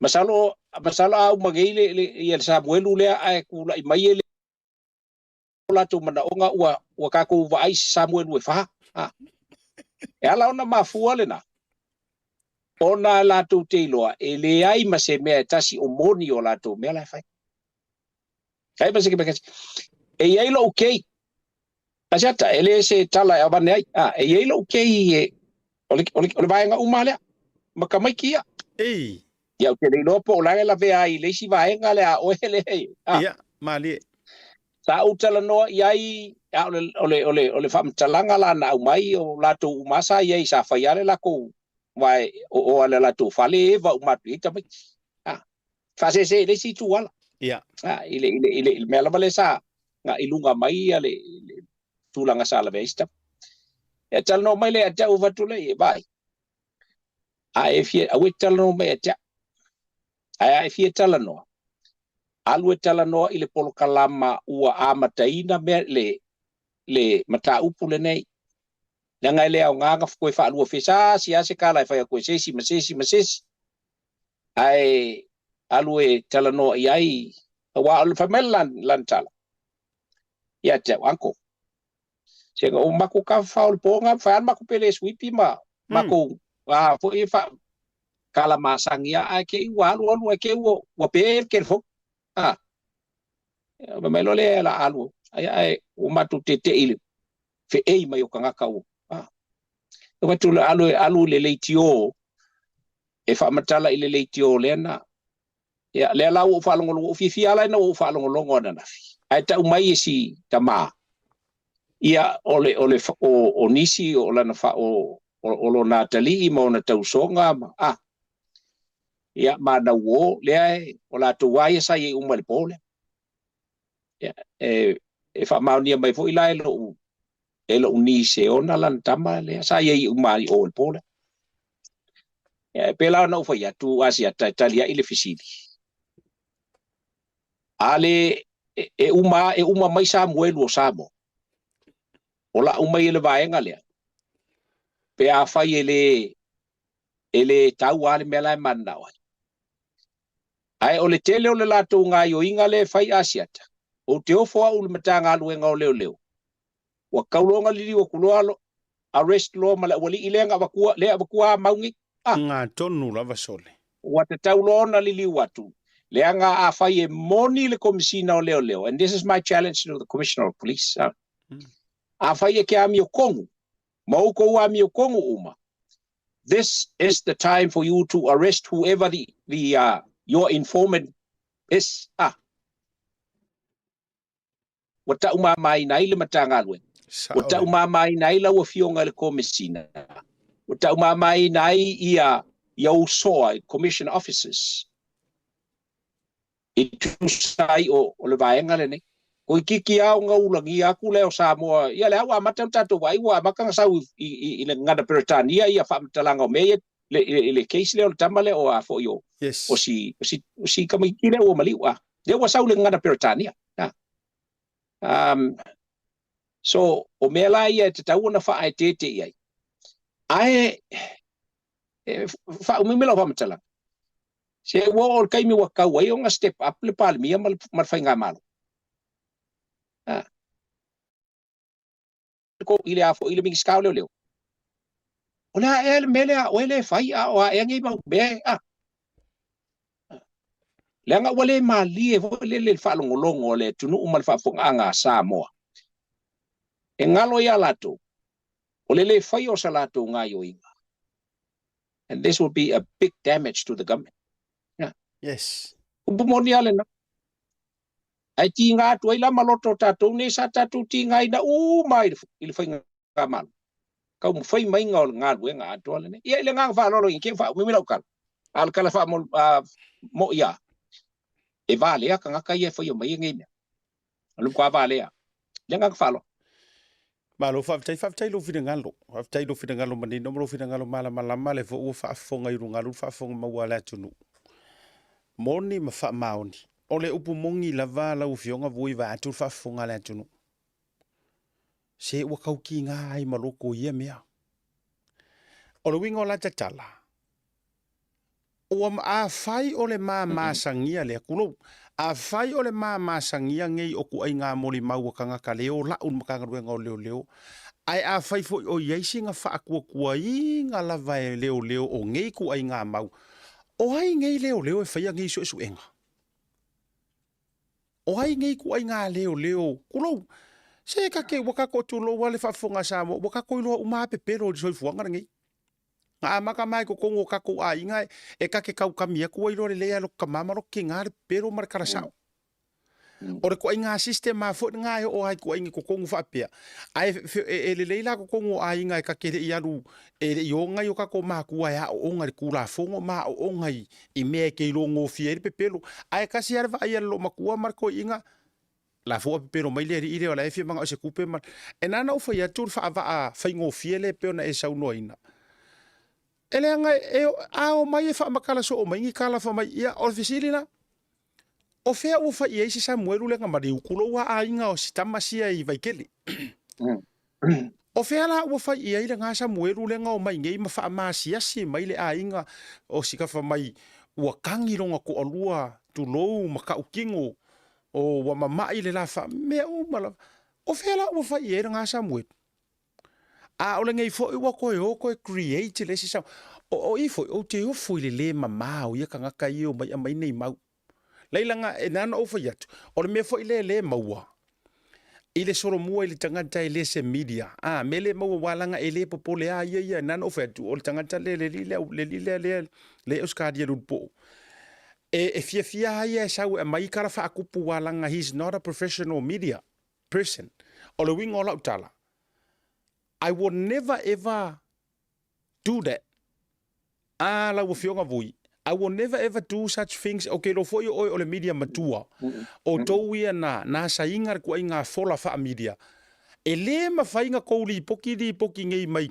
O Sam le onga mori mau. Ai uma enga a month later ko o mai fa mai oi o le sila Sam le ai se vanga na o tangata fo ele osana ele osanga angava le ele osana ngaruenga le la fia fa nga mai langa ia tiau wo so i maroka ingo kuru fa funga la tulu i tu nga mau e mai so fa pene a o lele ai le o faia se fua ele o kai mingo ikele I le Samuelu le ngasau ma le mori mau. O le matua te leo pito le mori mau e ono wha maonia i le wha fonga mau wale turu. Au le sila mai ngoke koe fia ya le wha tanonga le anafi. Ai o te mana o i soufina ngalo wha media person. O lenga o whaia ku ngei o tele alo le antore la au.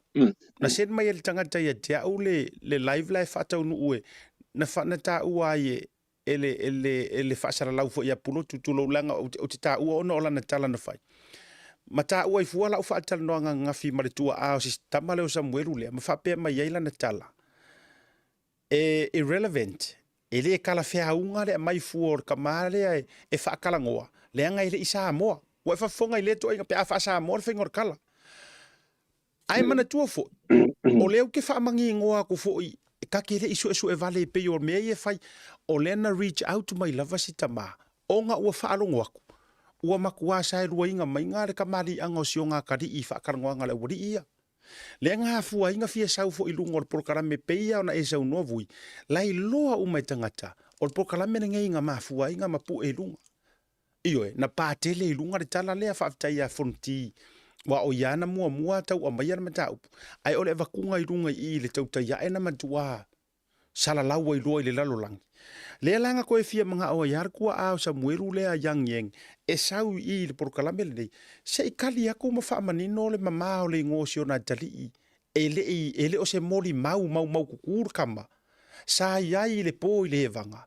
ai le o ia se mori mau o se hit and run ale e fa pe mai le mafau fa tusi tala o le nei tangata fa sala lau sa le ka kau fuongo o maia o le so fina ngalo ia i fa tala no ngale ma e sa o le to inga tala i lo fina ngalo fa tangata matu o le media pe o la ena fitau i le fa ngol fa tala no ngai so fina ngalo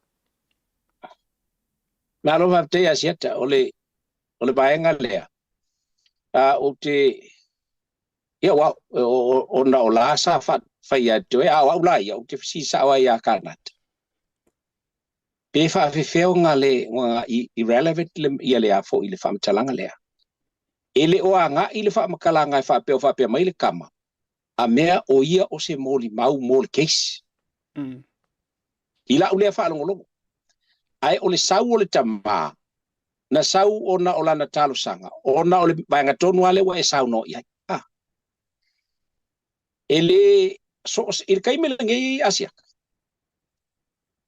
iso se fa makalanga e punga mai lunga o le case le ngai ele i uku le case le ngai ele i ko al case le ngai iso se fa makalanga lava e kaua mali e kaua because e ongo fe soangi ile suenga wa le lopo fela ngoko ya sila la o il relevant ol fa kalanga le au mai el kamaloa mo le case le o le o mapunga nge ai il fa kalanga mo le mau el kama o le fa kalanga lo nga kali ia nga kusila nga faila nga fa kalanga ile po nga pa wal nga le fa kalanga o le fesili kele la le o kula mai leo nga ave ia fa kalanga ia o fea la o iai evidencia o fa makalanga ka mai kingei nga faia le pole because o le kaua la ma le fa ke nga o le melange asiaka o le ola mo li mauia ma liela langa e mafai nga ko su e mo li mauia ma ola ko fa makala inga ile nga o le olanga ele ifa pe nga va ai le fa la velave nga la ko va ai le nga yo inga sa fa kingo inga ua umal fa velave le pola vale amal kai mila fa pe nge pa ke o fa pe mai ia ka mai ki ia nga ma ko va ia ko ai ma alo ko ile ska kai o pikola ole e au ia ka ngaka o le fia ka o fo se pulo di e au ia ka ngaka o nga fili po fe kongo ale me fia nga lue ai e fa kingo la nga lue nga fa kusikala e fa kingo la nga yo nga fa loia wala nga o yo le loia le fa mai o yo le loia u mang fa o le alu e fa ile e interview se ka nga kai winga ise maka upu ai ko ngofo mai ma fa ise fa ai unga wa ku sa le u fa mai nga ia ka ile me akor ngai e irrelevant le interview le ngai fai wa fa lo ia ka malo ku sara na o fa pe ku ngai le vai ngala le sa o ku se se le me fai asia mai le tia nga ku sala pe ngo fai aku fili po fe ko ngwa le nga luenga ke fia fai po le nga luenga fa lo ia anga luenga fa lo ia then step in ave ia malo ia le si vai ngala sa ulo le male upu nga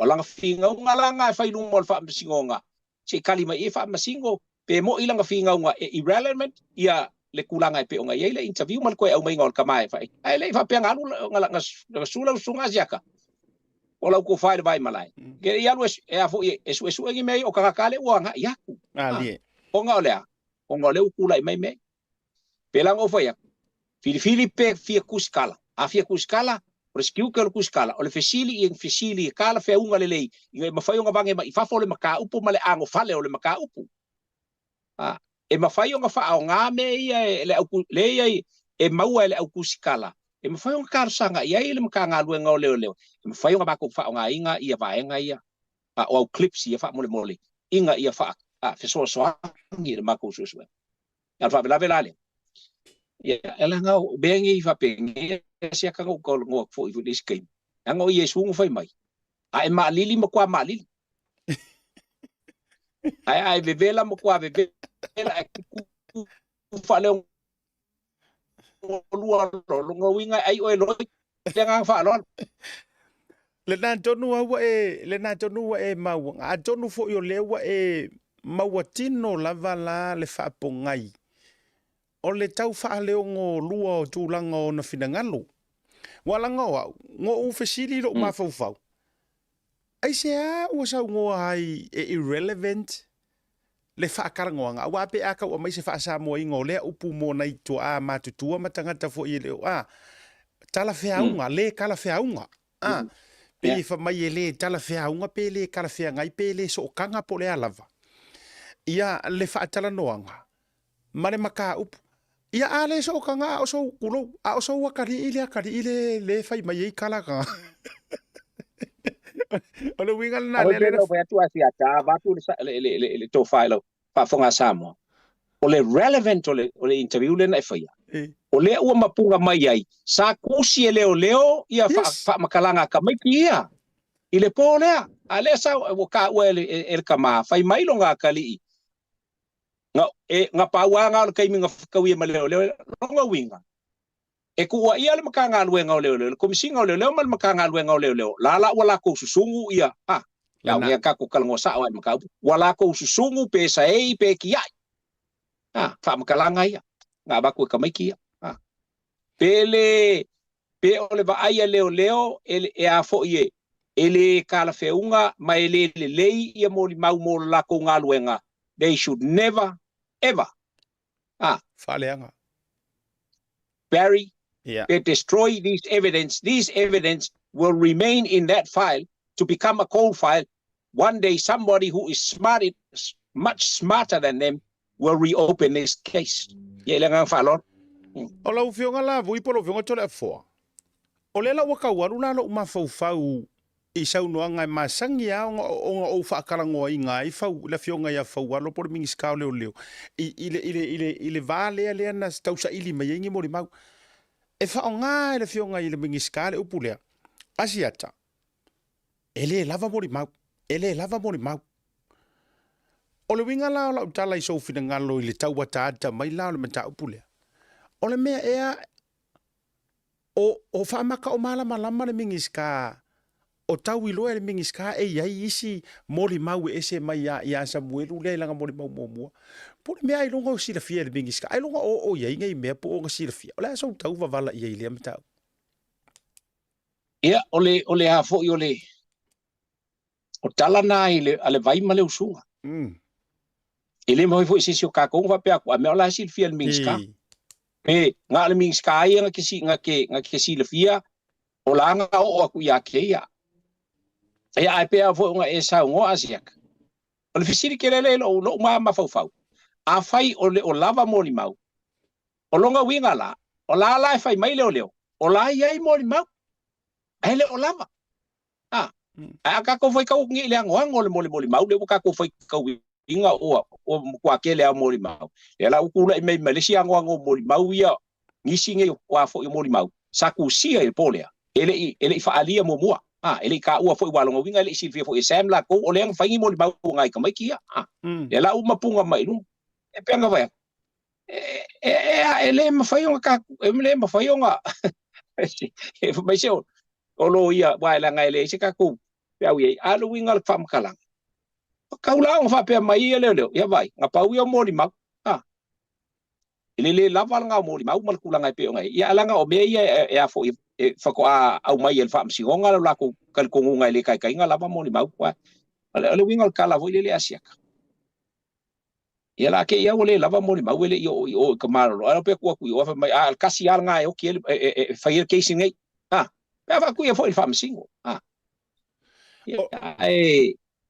ke le yo ya u le me o fa pe le lava mo mau ke lo wa lo wa ka fa no ko fi ku po fe la mo ba wa fa mai le ngi me ke wa le ka ko lo ngi le fa mai ya ka mo se nga wa mo le ke le fongi la ya u ma ka ma be u ma le ale foi mo ba ngi so ka mai mangisi sala ko maka u mama masami ia kaya akan ka pu ese ya your guess is good as mine sila lau fionga vui polo fionga tole fo Aise vaenga ise ro fa tai le tua le developing on nei vaenga ma o le ua o mai ilunga onga sa o fa soa ku le sikai sa o tala noa na mawale ava noa o te tala noa ai ise kasi o akari po tama foi lea sa iai le vanga lea mana tuala ese mai le akari o sko ingo welesi ese mai le tali o sto ingo welesi the only reason o loke ka feeling ngoa but I have le mafa akalang le matala noa ngai tua and I am preparing myself me nga when it goes to go o luingo la utala o le kamale ale ye le mori maule le ute fai tua le ala o ku fa akasi male sa nganga ka ma Samuelu le yang yeng le ala e tu fa o le nga yai fa akasi umo ka meki ko ngwala ia le sa ta fa ka meki male tali ia tu au a e sila ngai la ile mori mau le ku fingo ku au le nga sa fa idungo le por kala me fo ni fa tar no o evidence o manga e fe mori mau wa e iai uma ka mai ki sa e vai i le vanga lea. Wale foi ta ua le tamaitai. Sa iai si wo, o si wo nga ka ure upuru nga atu au. O lea la ua kau fai malanga langa mai wo i lunga. La ka mai kiki la lea le ute fai atu ai lava ute le ta uina tu nalo na swafa. Ai na o tango fa leo atu anga i ina ia tau wavala mai ai ma kua ku foi le inga ia kau pop up mai ai ngisi o le vanga lea. Ai fa taile tua. Walanga o kire i loa u se ka se tali le ya sem ai ona o le fatal no ngale sa fa ya manufui makanga ka ma rupo ole i Euskadia. Lenga maka ko ile ku a Samuelu na fu ai na no follow ma vili mai ma reach out to mai atia. E fia sa wa fa se kala ma fa mangingo ma fa male ngolo na tali. Ai toi fo ila utala ina ufa ya dule matal no nga malito bititi le sa ya ile vanga. O ia fo ilea, o le kalar kamale ia jau. O ia nga mua lava. Le fa pe kau fe kuria kulako, a o ia sa mua iai. Ai alaku ai loa ai va ai kunga, ai sa vadi solo mudi ese le tangata. O lai ola le kerefongi. Malaa nga ilunga le faroloa e fasino fu mai kalar kamai kia, ia il faroloa nga ilunga eset. Ia sa vadi ia nga ir kanganga. Ia wo ule yang ola kele au ia, ala nga le wo ola kunge yo ku se uso si mako uso ya ku au ma ia mako kau fai fe e loa ia nga lainga ka mo e ku le ainga si onki nga ma fa penga o le upura le fa mai matou fa mai lo mar kala kamale inga u ave ese ku kingo ku au avele ka avele fa le mai ai ku ro leo le tai au le ile va vea fa ku ro le benga fa mai ku si ai ro mako fa makalanga matou ku si ai ro mako fa makalanga nga kusi uma mako fa makalanga o fetu ele tamititi lea ele o Sam le kamiki le le to fat tuavu ma fafonga ma wa Samoa. I can't reveal his name for for reason. Ya. Ai fa mai lang kala. Asiaka. Ngo o ka ua umai leo e o ai la umomo e mai o mai fo i le mele ngo usa u ai kan ka safari ese. Ngo kusia umai la ngo ka u leo. Si. Mai ngo ka u leo. E o foi la inga yo uso ya mako ia mako eva. Nga fai mako fa mataranga. Le nga amakai lo ngo usa mala ku le me nga o faku. A o fiela isi mo ni mau isi kamiki. But funny enough. O le waka ngo fiala ko race mai le ngo Samuel le yang yeng. So fa fetai ala. O le wa makanga vange mai la ko o ka mai kia le la o sauli ta mau Samuel ya wele siana nafi. Ma confirm mai pe ona e sau noa. Wa langa o fo ia. O lo ke ile au mai nga paua le vaenga na fai mai ele to ina ya dia to be honest. Il fa fonga la tunu. Asiaka. E fia maua so o vangoa so o waku se i ka u le kungu uma fai lo le kungu. Ele im sola ese mai lo wakari. Ele i malanga mai pauanga upunga fa mai wele se ya. O fakulo okay. Ai lengo uke ia yang ngafi. Ile sawa i mal information le te sau no tonu le fenga e pick upinga. Nga pa wale kai mi nga fa ye fa makalanga ka mai. O le kai mi le nga kupu ile le nga ku wai le va vea warnga. Lono winga la. O le fe mori ma wai u malai I ka mai ki de mele. Iai mane mori maule kasi ale leu ke fa ko si ka mai ki se leu ke o fa ngalo swaf. Le ka ua ile ala ku ai sa vari solo muli ese le tangata fa mai markala rakare kia asiata anga le sa war ka kanga o Samuel ngolo por kala me po Sam ele maua lore kali or mele ngo fesili lo ma fau po o se ai ku po o haile ngi kanga sa vari ese ai pia mala mo rio lang telefongi mala anga ilunga anga le sa ni o ke le lo longo winga la o le ilia fa mai male upu le tamale ye tau le si me asiaka na o le mafuanga o fa maungi a ye mongi le mori maule a Samuel. Le anga o fōringa o mai anga ngofo fa makala I lungo o lau porkalami. O fōringa I o si o uso o au fo inga o walaku sa pai mai ku au yo ulima laika o koilalo. O fōringa o mai nga o walaku o kau ia. There you go. E mo mai lale winga la te tala vui I nei, ile nei case e ale ono ta faiatu. E mafua ngale fru ma me uma o le ile mele ko adia mai ai ko kong o le ile vaenga le to alia mai ai to tonu ai a fa fonga makako ko au ili u ma e amakanga mai ngoringi male au mai ngoringi mata up nga mua mention se fai puli kusa o le putu kera u manga ngai e ui ele ia se fa maung yanga ya mai le fa masingonga a ole uka ko kilo ma vala mai o ka ese make sense o le tele o me yo tatou vai ia iso fina ngalo a vui eta tele me ele se mata upule tati fa so ole ta wo yo le vai ngale te sau no ye asiata wai e pe fola na e sau no le tulanga I le moli mau le kamale o lai moli mau le moli mau le a nga I le moli mau wola na tonua lai moli mau I le a ko o le moli mau wola. Therefore, shame on the commissioner, shame on the police department for doing such thing. Ole makua ka umama inga ole makanga luenga wa ole kai milenge pumongi asiak ole kai milenge wa ka kawang ka fekuli mai ya oi e o mai e a fo ye e fa ko ese ai unga oi pe mafayonga release aku ia vaenga ia ai ake oi se I fesoa soangi le la ko sueng danga ole pe ngo faya o ka se kele ole moli maule ele fa nga pe mai manguala ole moli mau Sam ole moli mau ia Sam I back ele moli mau male fa sala launga male press release ale former commissioner of police lele ya ko se ikula aka ko fiu soe therefore pengo faya ko mua asia ka male fa fonga mai Samoa e kele kanga ka kaunga molia I misleading information lenga la ko faya lua o kangaka o lo lako nga inga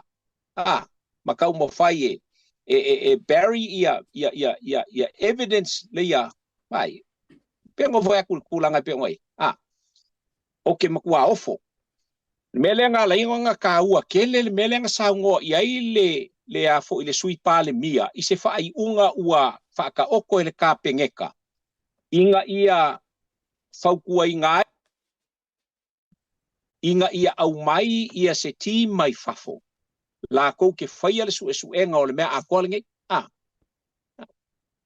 wala orisi va enga sia kai o mal kaiming e lo ku fesili pelo ma fau pe fa fe ma fau o le ngo faia le su enga o ngala ko le fesili ngia le ka vale sala ve ai o le fesili anga i le kangaka le ka e la walunga longa ingoa po fe la lan ka vale ia ole ka ko lo uma o fa ka o le fesili sili kele e suspicious la le va me fa ka ese o ka vale kusa le la ka ko faia ko nga le ka un fa yes e suspicious iso se kangaka ia iso nga ma fau ola mal kangaka ola e normal longa ma fau le kangaka ole ku ia le kangaka ole kisa ngo ia le former police commissioner o lo masalo miai o lo ka uai se afo se fai pule o le moka e ka kaula ngo sufisili ngia fai pule le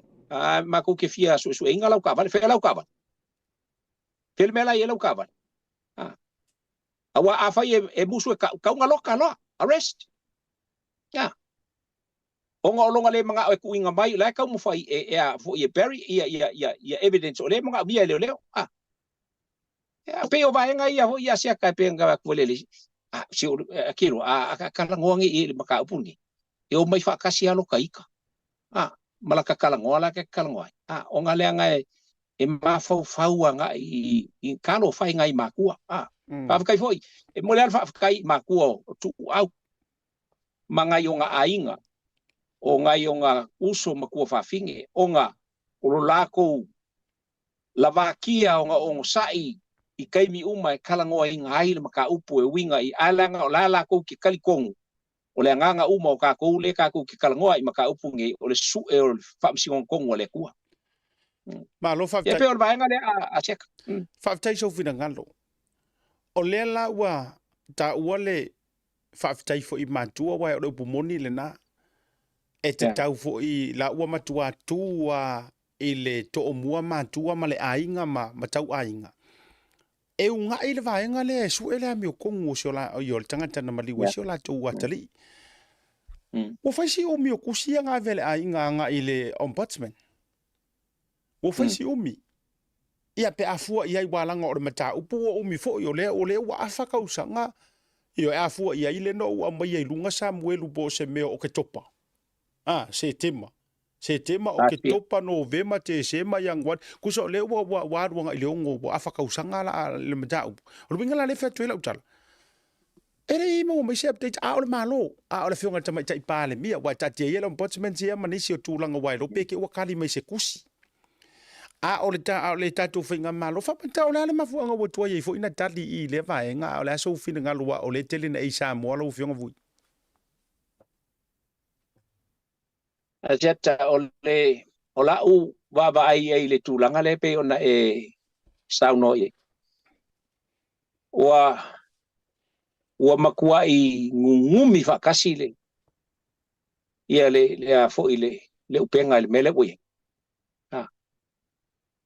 o le me kongwale ka u le wa ngumi fa kasile uko mal maenge le mele u kula i mai o le ai se vaenga ko manga ia fa ko o ia mala u kilo le maka upu nge asiaka o le faingo fie o le maka upu le faingo fie o le maka upu ngapa wale mele ia o le ai moli mau e moli mau wola anga i le moli mau au ku malie le ala o le ai moli mau wola pe fola nga e sa ngoa fai mai sika mai kikile yes e makua i le ai se me ese se ai le fa makalainga el kanga kalenga fa makalainga ia le kulanga o la ko se la ko wo A le foi la ua kua moli mawai anga ele fa kala ngoinga la ku kele lo o ka ko ngwala le leng nga lu solo moli male a foi male fa vela ngole ma fa le o kaka o lo foi su nga nge va pelo fa kala I no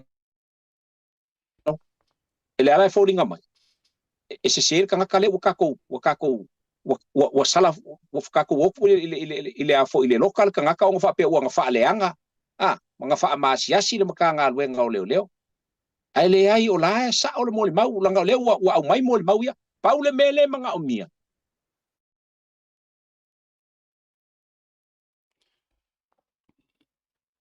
ia se tau nalo basa ile nei vai ngole fe ia mau ale wa le ba ole tulanga le na le wa ia ai e ma fua o nga oi ele ma fua o sem ele ma fua o sem le ale boloka ele ma fu o ka mai kia ale nga fai ala ko moli mau le pole ai ma fu o le makanga luenga o leo because somebody is behind this whole thing ya ile nga fa lo au ma o ka pe ngo fai ko uia e alu sa ka sa fa makalanga ko ili lifa il kala lengai wa ngo fo ai kelele le kai ka imal fai nga malo ole ele o ikala ai ele o stei ka o se si ai alang ole me awa langa ua fia fa longo le kungu sa awai le malelenga fo ile le mali ko nga fai pai mai vai ko before king e ko so ele fala ile malai ai vai ko fa ka ki ai ai fu e mal ko male fai nga malo tiri ai ale me talo fa ia e tau fai lava fa le tonu le ta what I don't know what wants to hear that launga from you guys ile ngang fa lo alo fa tai vui tau fai ama tau fa le tonu mai lava le koneti muli ai ona le man nei o le o tutu o tu langa wa ye fa so ia o tau fai la ma tau foi le tau motu le internet o tele ro pola pito po ina ia ai u lea o te ioe lo fina ngalo ma o au foi o lo ule manatu e fa kulo wa fa fonga ma wale fionga ta ipale mia malana fa nga malo fa tulo lenga ai se vaenga ta ua mafai ona tatou so tanga ma fa nga malo o tatou so tanga ile talia o ni tu alalo ma na tatou taritonu inga o se fai ngā malo o le a mana ia fina ngalo tangata. O le alala lea, mai ai le amatanga. O ka ngaka kapisa aku. E le foula i whaafonga mai ale fionga tai ma le kapeneta ma le fai ngā malo. E le foula whaafonga anga i le kapisa ako ka ngaka. Le anga o tangata lava, na whaao Sofia, ma wha maite. Ia mafua anga na fuai ona.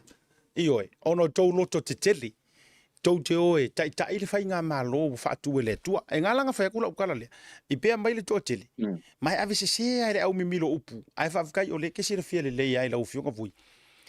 O ia i loa ai le nganga mamama le nganga sa o le meo le porukalame, le anga e ave tui a malo fie, o le wingo le tala.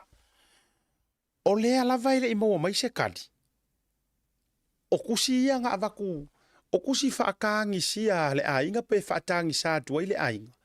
Se fisosoangi mai le malo lau fionga ka mai ka ipale mia. Ma fisosoangi mai le ofisa o surufa inga. O menga yo ofisa o surufa inga e ka kaunga makua vavele lako response mea. Le anga o lai surufanga ye a surufanga kuanga nga a le la wova ye tunga. O la foi se uminga whaakarikari. E feo kiaka nga ka o kau surufanga o whaakarikari surufanga. Fetua i foi. A ole fo ia no fo i lava ma se e ile fio ngol tama ita ipale mia malana fo i ka peneta. E pe fo ringa mai ua whaanga lo ma umale nei mata up. Ole si vaenga no tau ma ua lava fo i vui. E ile nganga whaapea ole fio ngol tama ita ipale mia marita ita inga. E le koe siri aku sanga kala i lo sau ngoanga nga mingiska ua whai mai. A wai whaapea nga e le koe siri aku sanga kala. I lo sau noanga ana minista. Ua fai mai pe ua lawa avironga whaakukuanga e se mai whai ngā malo sai mua. E one man band nan me ie sau a ngā orka ika ia ngā orpare mia e karia uma ngā whesiria makanga ruenga.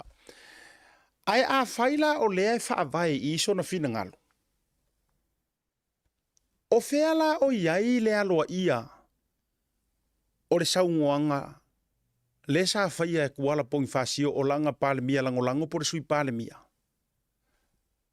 O leo le a whaase e se whaualo. Mare case. Ai me ia kuieki le fionga li saori. Ai a whaila o lea e peisi le saungoanga le fionga le tamaita I pale mia. I le upu fo I le mare saungoanga le mingska o leo ia whaualo. O le maka upu lea ua le o koi eise maka upu lea. O fea e ala le mele ka o koi le ngai maka upu. A o le ala le me ka o fia I fua sa mweru wala o fesidi nga e o ke ngofo I peilo uloko. O le ala e pei fōringa mai e le karikongu inga. Wa le ala le ale tulou wala ukala. E pei fōringa mai maka kangia mai. E le fia kilo le whainga malo, marika ika I malo. E le fia sila. E su eli mongi. E le o fia inka lesi ia I la unga va ai atu. E le fia inka lesi le whako whala inga. Ale ka ika I o le akungu. E su eli mongi ma su e ia pai mala whai. A o lea la pei o lai alea uawa e su e fe pule ai. Ai manga kua. O le case le su e fe pule ai ma wha malolo ma ye fe pule ai. E link o ma nga I le case ia li mongi le kua I o li mongi. O le fesili la lea inga whea tulo ta ma fau ka ilo ye po te lo fo il whato whala inga o el ta mama tua I tūlanga o le whato whala inga. E whawhewhea la nga e kango e au maisi ui o le vai. Ai e ke le fia kofo I le maka o le vai. O le maka o le vai. O le kua inga o li mongi le hit and run. A o manga vai uma ia kafe solo mai. Le iai le mori maua sa muelu. Kafe mai I le malanga e alu I kukuila se I kau su le maka upu lea. Kafe mai nga ia Marie, kafe ia Sivai, kafe ia pai malafai. A o le maka le o le vai. A o le lai pe ia tangia mai le malo. E le ofia popole I kangaka lea mai e mori mau e kua ia. A o le fo ia maua o le fo waka su e ka vale alanga fo I mingiska le fionga mingiska whaakoanga. O le fesili la le fesili e lo uloko. O fea kongula ka o koilanga whaako whala inga. Ai hape a sa ungoa mai loa. A warko e kua ia fuali mongi e mamari mongi. Fai mai loa e la kou fai unga. A wa ukei loe mai maufuar kai me averi wha masingonga. O lea actions speak louder than words. Ua lava le whaale ngā o ia. Ua lava le pisa. Ua lava le karimai. E ka umai I le akungu. O le mako ke lango inga e sa o li mongi e pelo umanga mea ko ke amaia. Longo winga la. A whape o le finga ngalo lea. Longo winga la e sa o la le mongi e pelo la audi. E pea no whai atu vui. E sea monga ka mwhainga karangoa mwha sua whapea. E sea, a o le alofa mongi a ngā lea lenga whaiakura kakala. Leanga e mafua. O le kangi le akungu I mapeu le akungu, mapei e oi le akungu, mafefefe le akungu. Leanga nga onga e pisa, loka oi. Nga onga e pisa, mafeika iei le au vaenga ia. E ke alaku ua iei me sai ki ai. Wako usira sila la. O le ua whaalongolongo aku. O le mele loka isa mueru malongo ko olua makaloka umaima moria I kangaka ia. Onga wala ko upuleanga I leo. Ka ko avesa o ha o le mea nga. It's not so much o le case ia I le hit and run. O lea ua kaofia lea urungari. Fa mai ua whaikala leanga nga I leo. Makau wha leanga I leo. Ni angelu ea leo. A o ai e lafo I ai le sai o ai e malu ai le atunu. O kau mo lau fionga. Ia wale vanga I le makanga ruenga vui. Wale vanga e ka makuai kulou o kou ka mama kua ngā ruenga. Nga pengi le ngā leo I ngā aso. Nga o singa ka mai mea. Karoka mai ka ngaka I upu makala. Nga whaia nga tupu nā meri tau vaitaimi. Na tau karo kangangi ka ngaka ongongi upu mangi kala. Pe nga kou karo kanga onga kulou ua ka ngaka vale inga ai. Ua misa, ua masa ar koko. Ioi, ongi lave ku ngā ongi ngā oi maka ukia ma me whapenga. E leo me ea ngā sao kou whaia I ku lafong. A o ngei o ngā pō, lele kau fia kau whaola, lele si fale mai, si fō mai, lele fale mai. tulo ula masalo mia penga fanga kulo longa uru penga po le menga yai le yai le si tamaitai masi tina fo o fea lua ia mamangu aku mau ionga fofonga onga fo yor men kupu ka kele o kanga ka fa pe me o lo tutupu real criminals ai pe ye esele mele o fa nga ma ye ngi kanga ka le makanga ruenga ma le malo si anga o leo o lo fa nga i kanga ka Pala so ufina ngalo ia vui le tūlanga ole. Whaasua de ni fiafi. Malo te seta.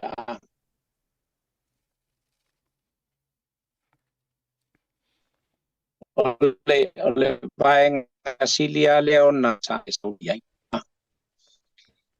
Ya tetele ai ina fina ngalo te tai ole tunu upe ole ala bala fa to fala inga ala yona le ai se batual fa la velele ne tula i mai nei ai Australia le stona ilen tene Ali.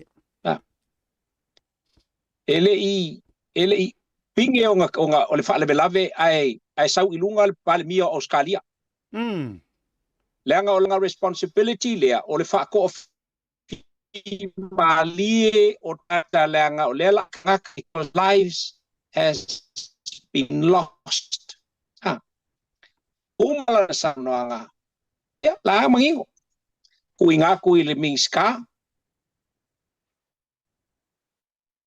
ya ai me se fo iole inga ia kongu mal sao ole mafuanga al fadla na ai pe unga ufayaku ele ole kiukele ole yes ola ia le yang mingska wo man kofia ai wakakau nga sila fia ua le o koe ngofo le langa o fina ngalo le tunuu ile kulanga e pe o ngai ia le maka upula valengei ai mai se o vaenga o ke ofo pe a fai ele mfai o nga differentiate e langa fionga le me ka o le sa o mana se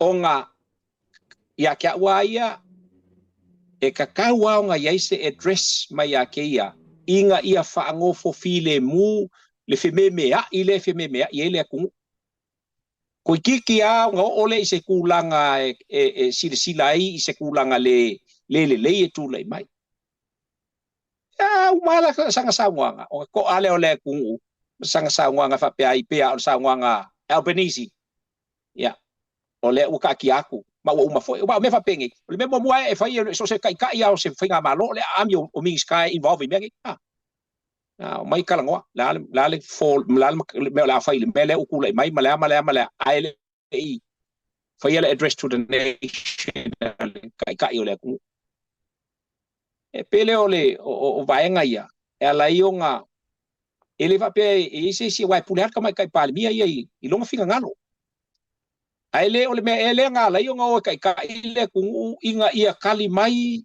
I kangaka ole kungu se kai mie e ava kuel fina ngalo ole tunu ai ava yo kan kungu la ia sa wa la nga fionga se manga kole kungu well then I think ola wa fe au ku sa o ya fie me then you better rethink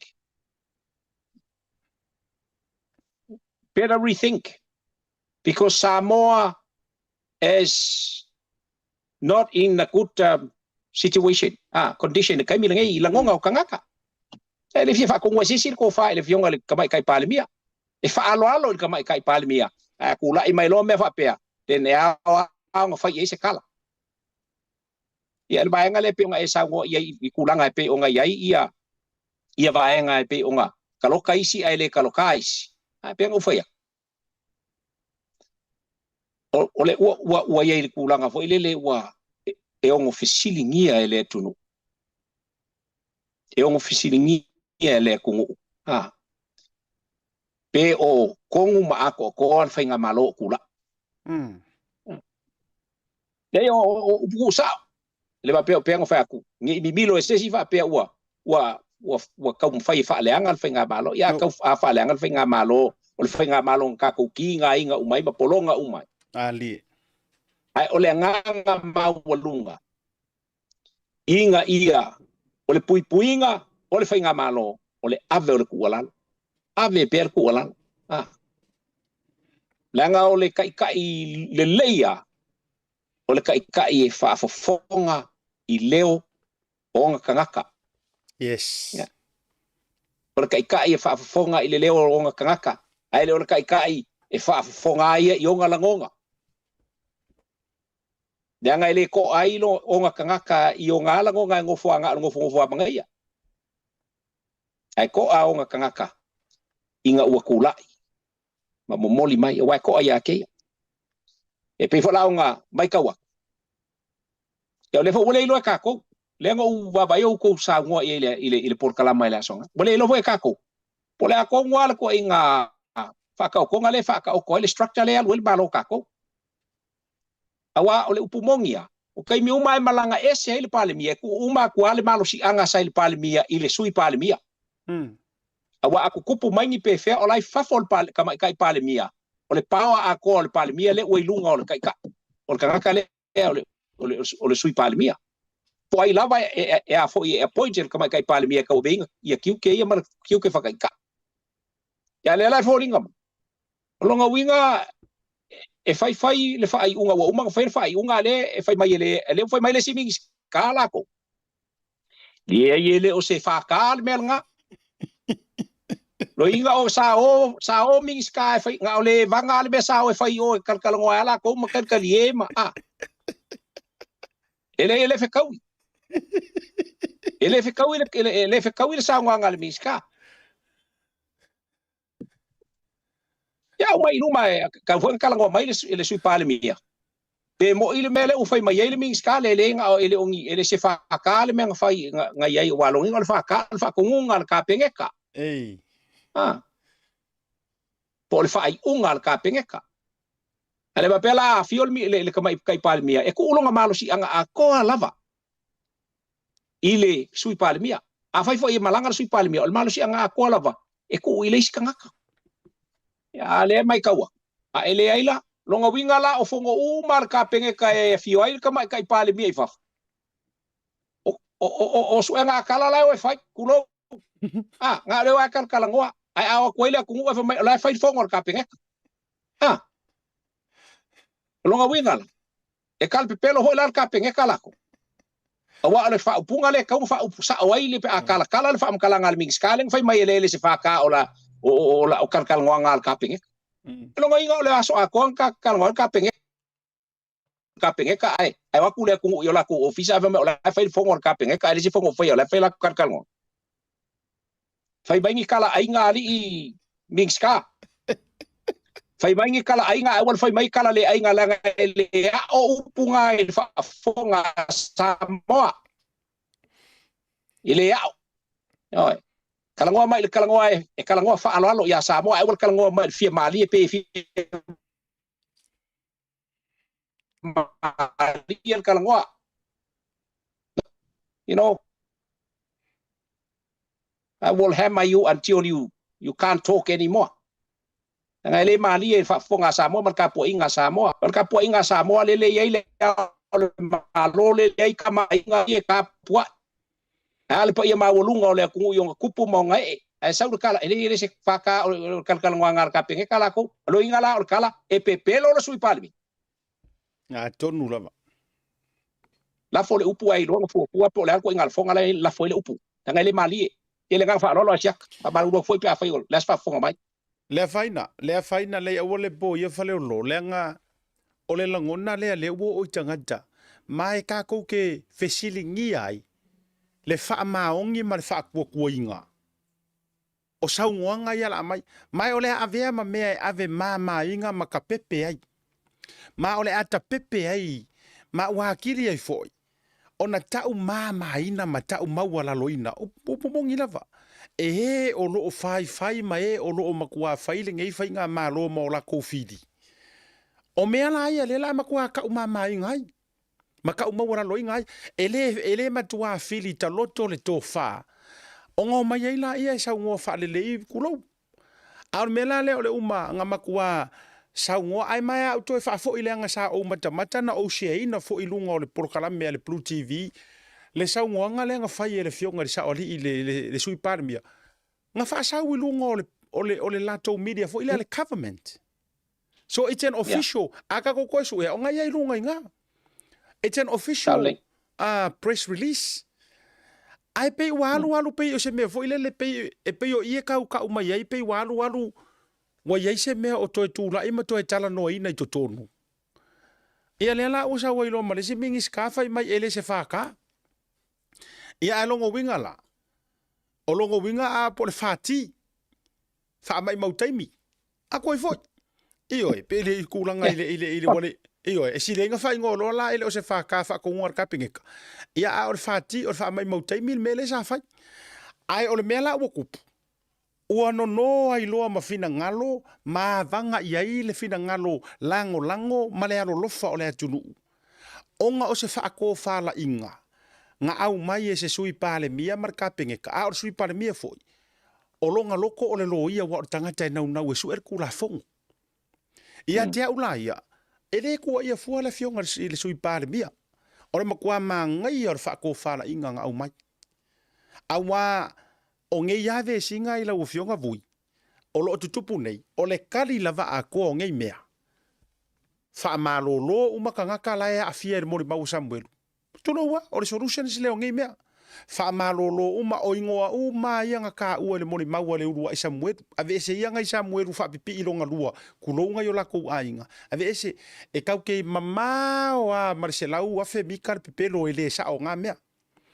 Ai toi avi fo pele mori maulea lenga mai mua walanga o le kele yo vaenga ka u o le mori maulea. Fa malolo la io tangata o lo afia mai o la tau sua fa malolo le kumau ele fa pe fa ko fa malolo kumau. Ave ese mai lava. E o ai ko me kulo ko me singa sui ko me singa o ai uma ave ese mai lava. Fa malolo le kumau e pe o nga faia isi nga ruenga ma me fa pe. Ai au vatu ni tangata fou. Peila o nga kau avaku ikanga ka mai fafo. Avaku uma o kokongu fo makanga ruenga pilivi umila o fionga vui. O ka ngikanga ka sa o la yai. Mangikanga ka fa maongi. Peikai e le o maua lo lako wava ngoa. I kulanga o taupulenga me tulanga o maro si anga. I kokongu. Leanga o lai ua isi lea makau mawhai e kinge ian mea lea. Ia te aula. O le fofo ngā o ngei mea. Sui uma kulava. Kulo fa fonga mo wala tu no le fa pe fo se tala i tau avane ane sui uma kanga ka o le mori mau se test ai a fa ye uma nga fa inga isu enga e mamangingo ele ai se po nga ele ai se ila o kanga i po ko me singa ia nga ka o le mori mau Samuel o le ala le mea le sikala la ko fa fo ia kanga ka yo la ko finga ko fa fo ia ma ko fa kulanga le ai aver kanga sa fele mori mau ave sa oro loka kulo fa fo pe atato wo su era mi oton le foi nga kupur kom singa mua le nga ke aku ngei a sa mo nga sila fia uma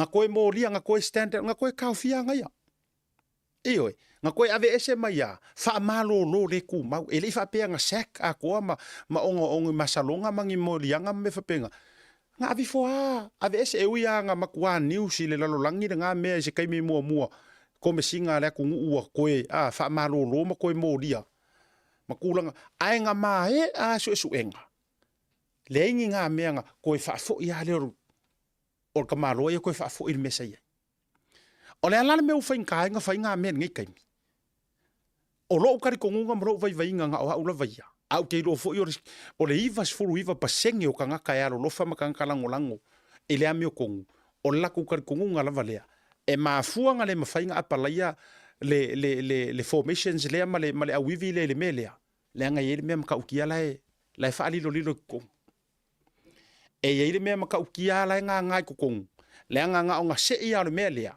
e se ia ku nga le a le melea ai malu ko ma se vai o le sila or ko nga mer nga la wa yo ku e se ilo male al melia makanga uma kwa ya e unga sawa e ngai makanga ko mangi se vai o ngisi o le afo e malo mai ai ku ia maranga fa ai se mai ia te mana o te toe o ile vai nga le nei fa te pa ia le mingi ska leo fa ke pa ia mal kom singa o leo tu lo wa ila to ia fia i mata upurela utala noa iai le anga ale e te tau no tala no ia le anga mau wai fa mal mai no vai nga le nei o fea kanga kai e fai yesu e suenga ile la vai ile kai ma ko vai kai mi sai ile komisinga papalangi e suafa ia Sir Anchor Sharp ngala o mai Sir Anchor Sharp he's a retired commissioner of police for Scotland Yard I perkangia Salo apa fonga mai foi la malo malisio mal ko ingo sapa u malako nga nga au mai fa piko la val kama lo nga e fai ele su e nga o ka nga lu nga o leo nga u ma nge ila le a fi ai ngai ko inga ya ele kau ka kele kau fa yaku sko inga o ngasa o ai fo u ngasa leo ia mas ko inga o ai fo u yang Ola uia, o komisinga mala sui komisinga. So pretend. Lenga fa malolo ile su esu. Ile su esu nga faya. Fai la fa fonga mai le mingskao leo. There you go. Fa malolo o nga umaya. Nga au mai ele fai nga malo. Nga au mai ele fai nga malo ku pola efi. Ar kai mi ola independent le afo ile. Ia le makanga luenga o leo. Ta umalea. Fa malolo ai ngai ko inga ia.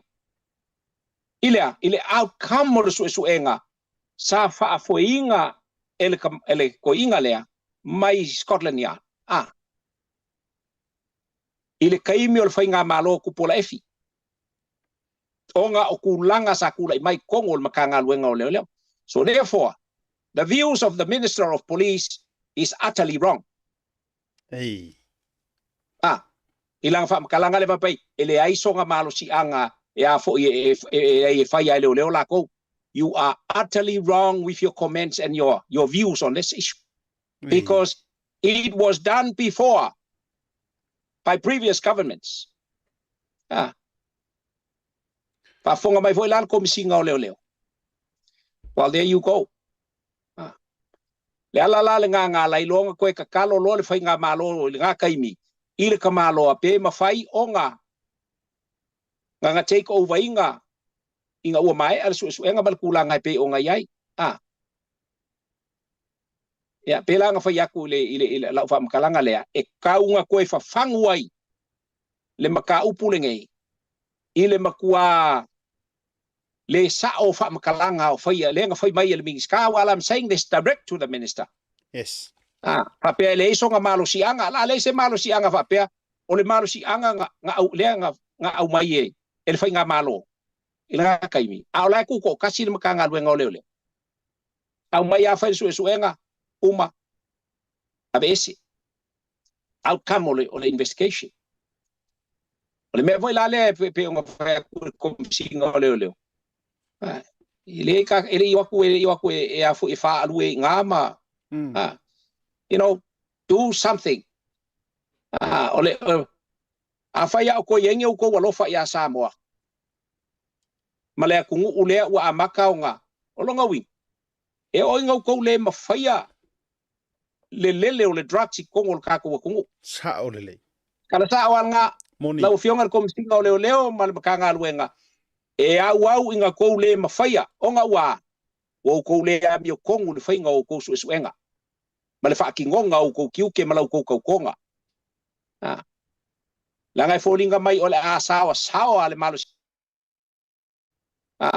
male fa kongunga e ba ko isi kangaka mai ku aku ole ro pumong yango ang kai kal nga wa kulal ka fa ya kun fa kongunga kangalu le nga wa velo kongu o si pele le a velo Dia fa ko ngua ku e se kanga savili how to run the department mali ministry kanga lo e pe o ko fa mangaku le vaenga le asia mali inga ia ka wa kuai ile mingskao leo e se a ko la fa makalanga le sa fai langa o lenga fai le fa ai unga al fai nga malo onga ua masalomia ni vaenga i kongo le makanga lo nga mai so kai ka inga le lava nga fa kingo ele i fa pe lava nga ya seisi kali le ang fa malolonga ko inga ya ngas sa babali ile i fa pe lava nga ko ia se si fa makalang nga fo ia mai ngai nga ko inga ia ko le mo le kuale le outcome mo su nga la fo e plia la ua ina sen la ua pulang o meu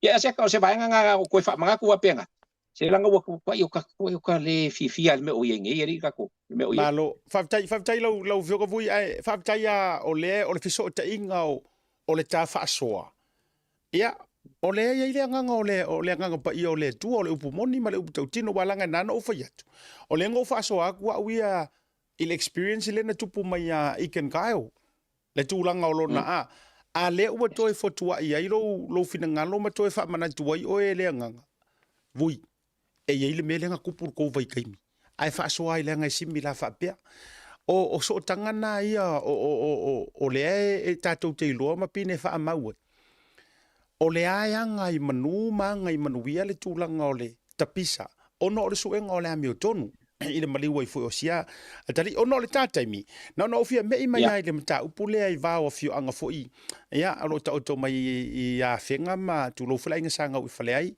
ia me se fo yo tu isa mau ia ma le fio anga o le va pa ia inga san tu ala ma san muri anga e fa nga tu ile to es fully ma minute le to yo le tataimi rungo proklame ona i fo ina ia u va senga o le fiafi ai fa mo so fina ngalo vui ora ka ko ngale wa mai ai nei la le fatonu ngale wa mai e fa msino mo runga Supreme Court ale pe ya tangia mai ele o ngatasi male fina ngalo fo iole ya sunga tu sa mau tu lo fo ya na usi la fia e pe e taula mo mai se fina ngalo le fai pule fo io o sanga ngalua e fa pe mai e la to te ena le na fina ngalo ma mai ona o le wa tu ma tila la vale fa masinongo fo no me swafa o anga nga fingo ko fa manga ku ai le sa no nga le fionga fa president of masinonga no fa tau toina le nga ya fa ye sa nga fo ile e ngo ele si le fa pia ai o nga hailis ele o le o tino mai ai e ma fa ona e jango e tau highlight mai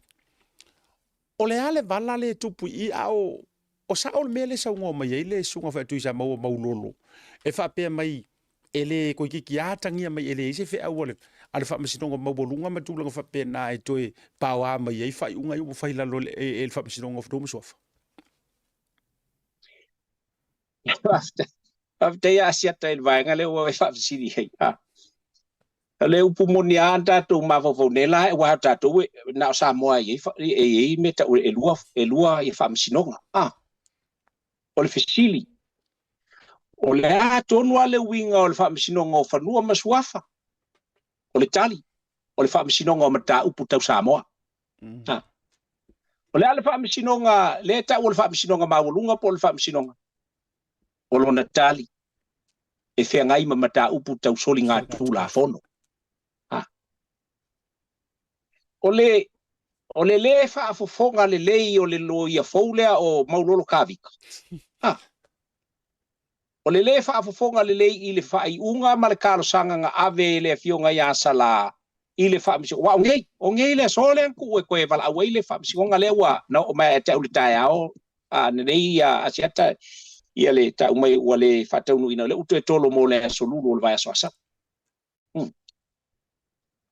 E le ai ma se makalanga o le whaaiunga le whaamisinonga mawalunga o whaapea koe a mea o le amako o e whao le ki uke o le whaamisinonga o whangua masuafa.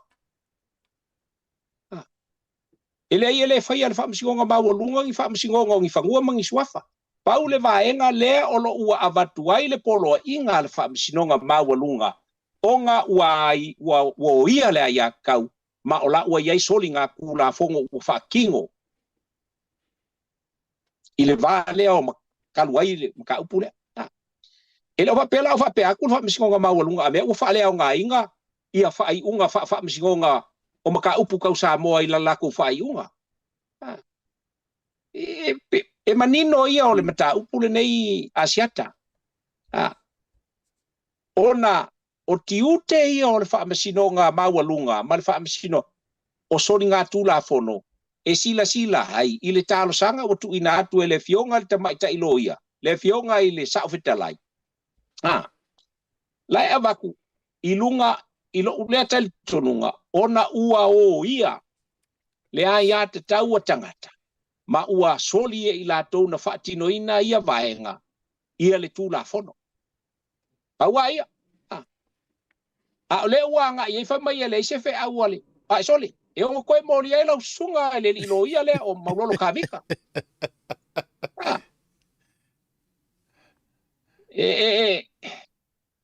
A tonu e sao mafofonga al tala le tunu e sao ai le hao. Le anga o le ua e oso ilo fia iloa. Malo wika. O nga ua le ua kakai ese ia ele kua lo mafofau. Ele o afainga le fai unga le nga fai ele. E fa pau le vaenga le iai. Maulolo. E iwanga koe lo kai o ele nga asu engei ele o leo. Le lala o aku leo e fai sue. Ei. Pau ale vaenga. Wa penga fai aku le upu fo ile le masani a siata. It's not within the jurisdiction of Fapsingongo for Umaswafa Lolaku for Yong Fasalanga. Yes. It's not in the jurisdiction. I tasiale vaenga esele tawa loa ilalo tula fono lai o Fapsingongo for Umaswafa, le meka o le polo inga oda. Polo inga le ukako va kunge. Kaluaia ya mele yo pili e ko le ukako va kwa fa le ke kanga ka le polo inga le fionga ile afo ile peleskenge, ba su peleskenge.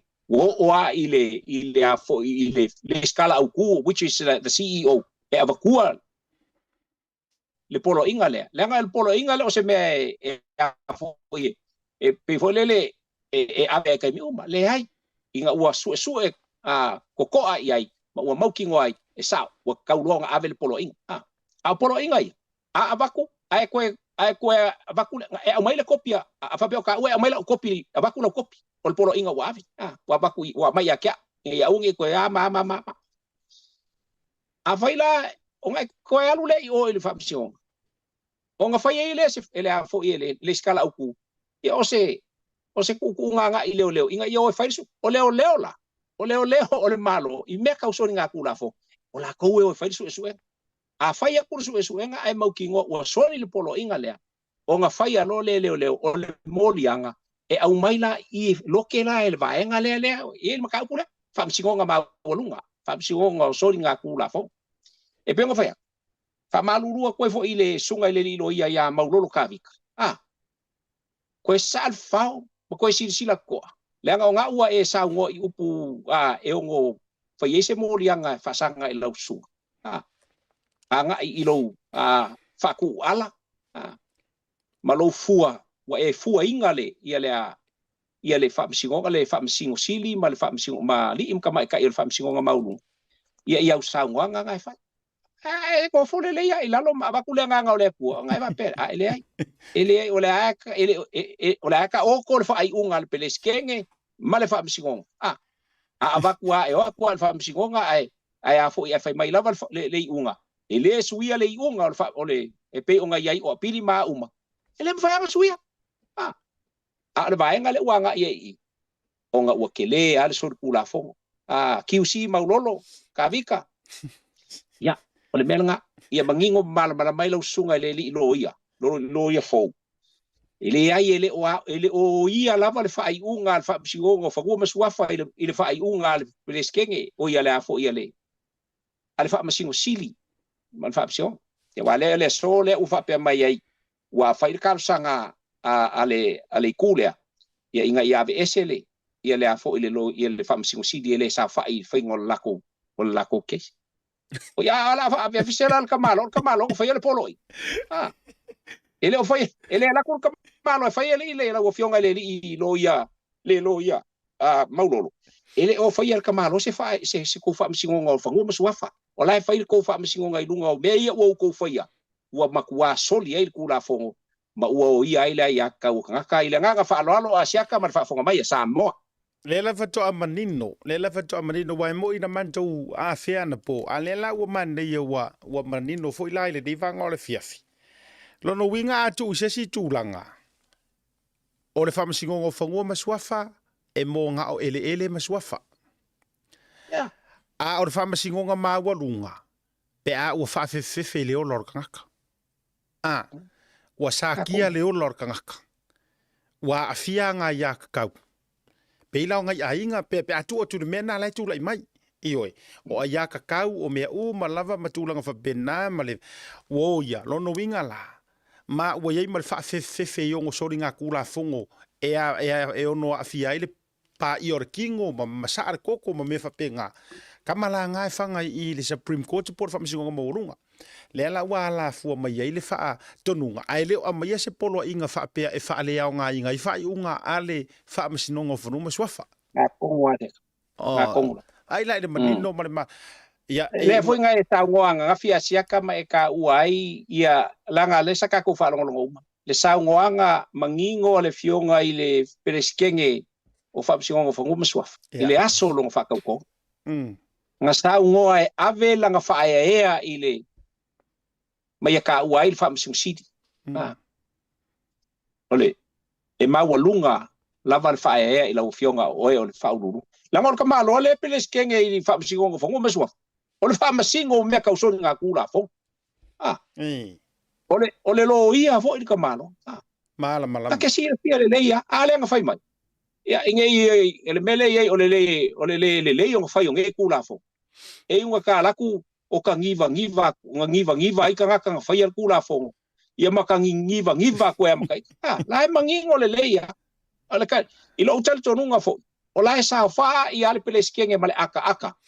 Il finga ngalo lo ia fo leanga lenga sa ngongi o maulolo kavi se le ia ele o afia le maka upu kaule ele il fai ungale e markar sa ngale fio ya sala yo ngaku ngol le mele o kupua wa ya ingala ya kau ma o soli le kula fongo le ala o kiuke la ngaore o le siku vai ile nga fa lolo asia malo fa tai o matua manino ale vai ngale le fiafi ya manatu fo ele uma ia avanoa foi e ro foi o lo maka upuku ngama la volunga ma ia ona amia lo leo to o savili e pe upui ma vanga nei va pipi ma malie ma vai to la ia e fa tai o le fo wa de dala le to fa io ala u fionga ile fa sina la u fionga le to le fo le to langi fo ia la u fionga foi vui sa tuala ia e ato ia ai nga tausi fo io le rumoenga ia inga fa faafetai lenei vaega o le afiafi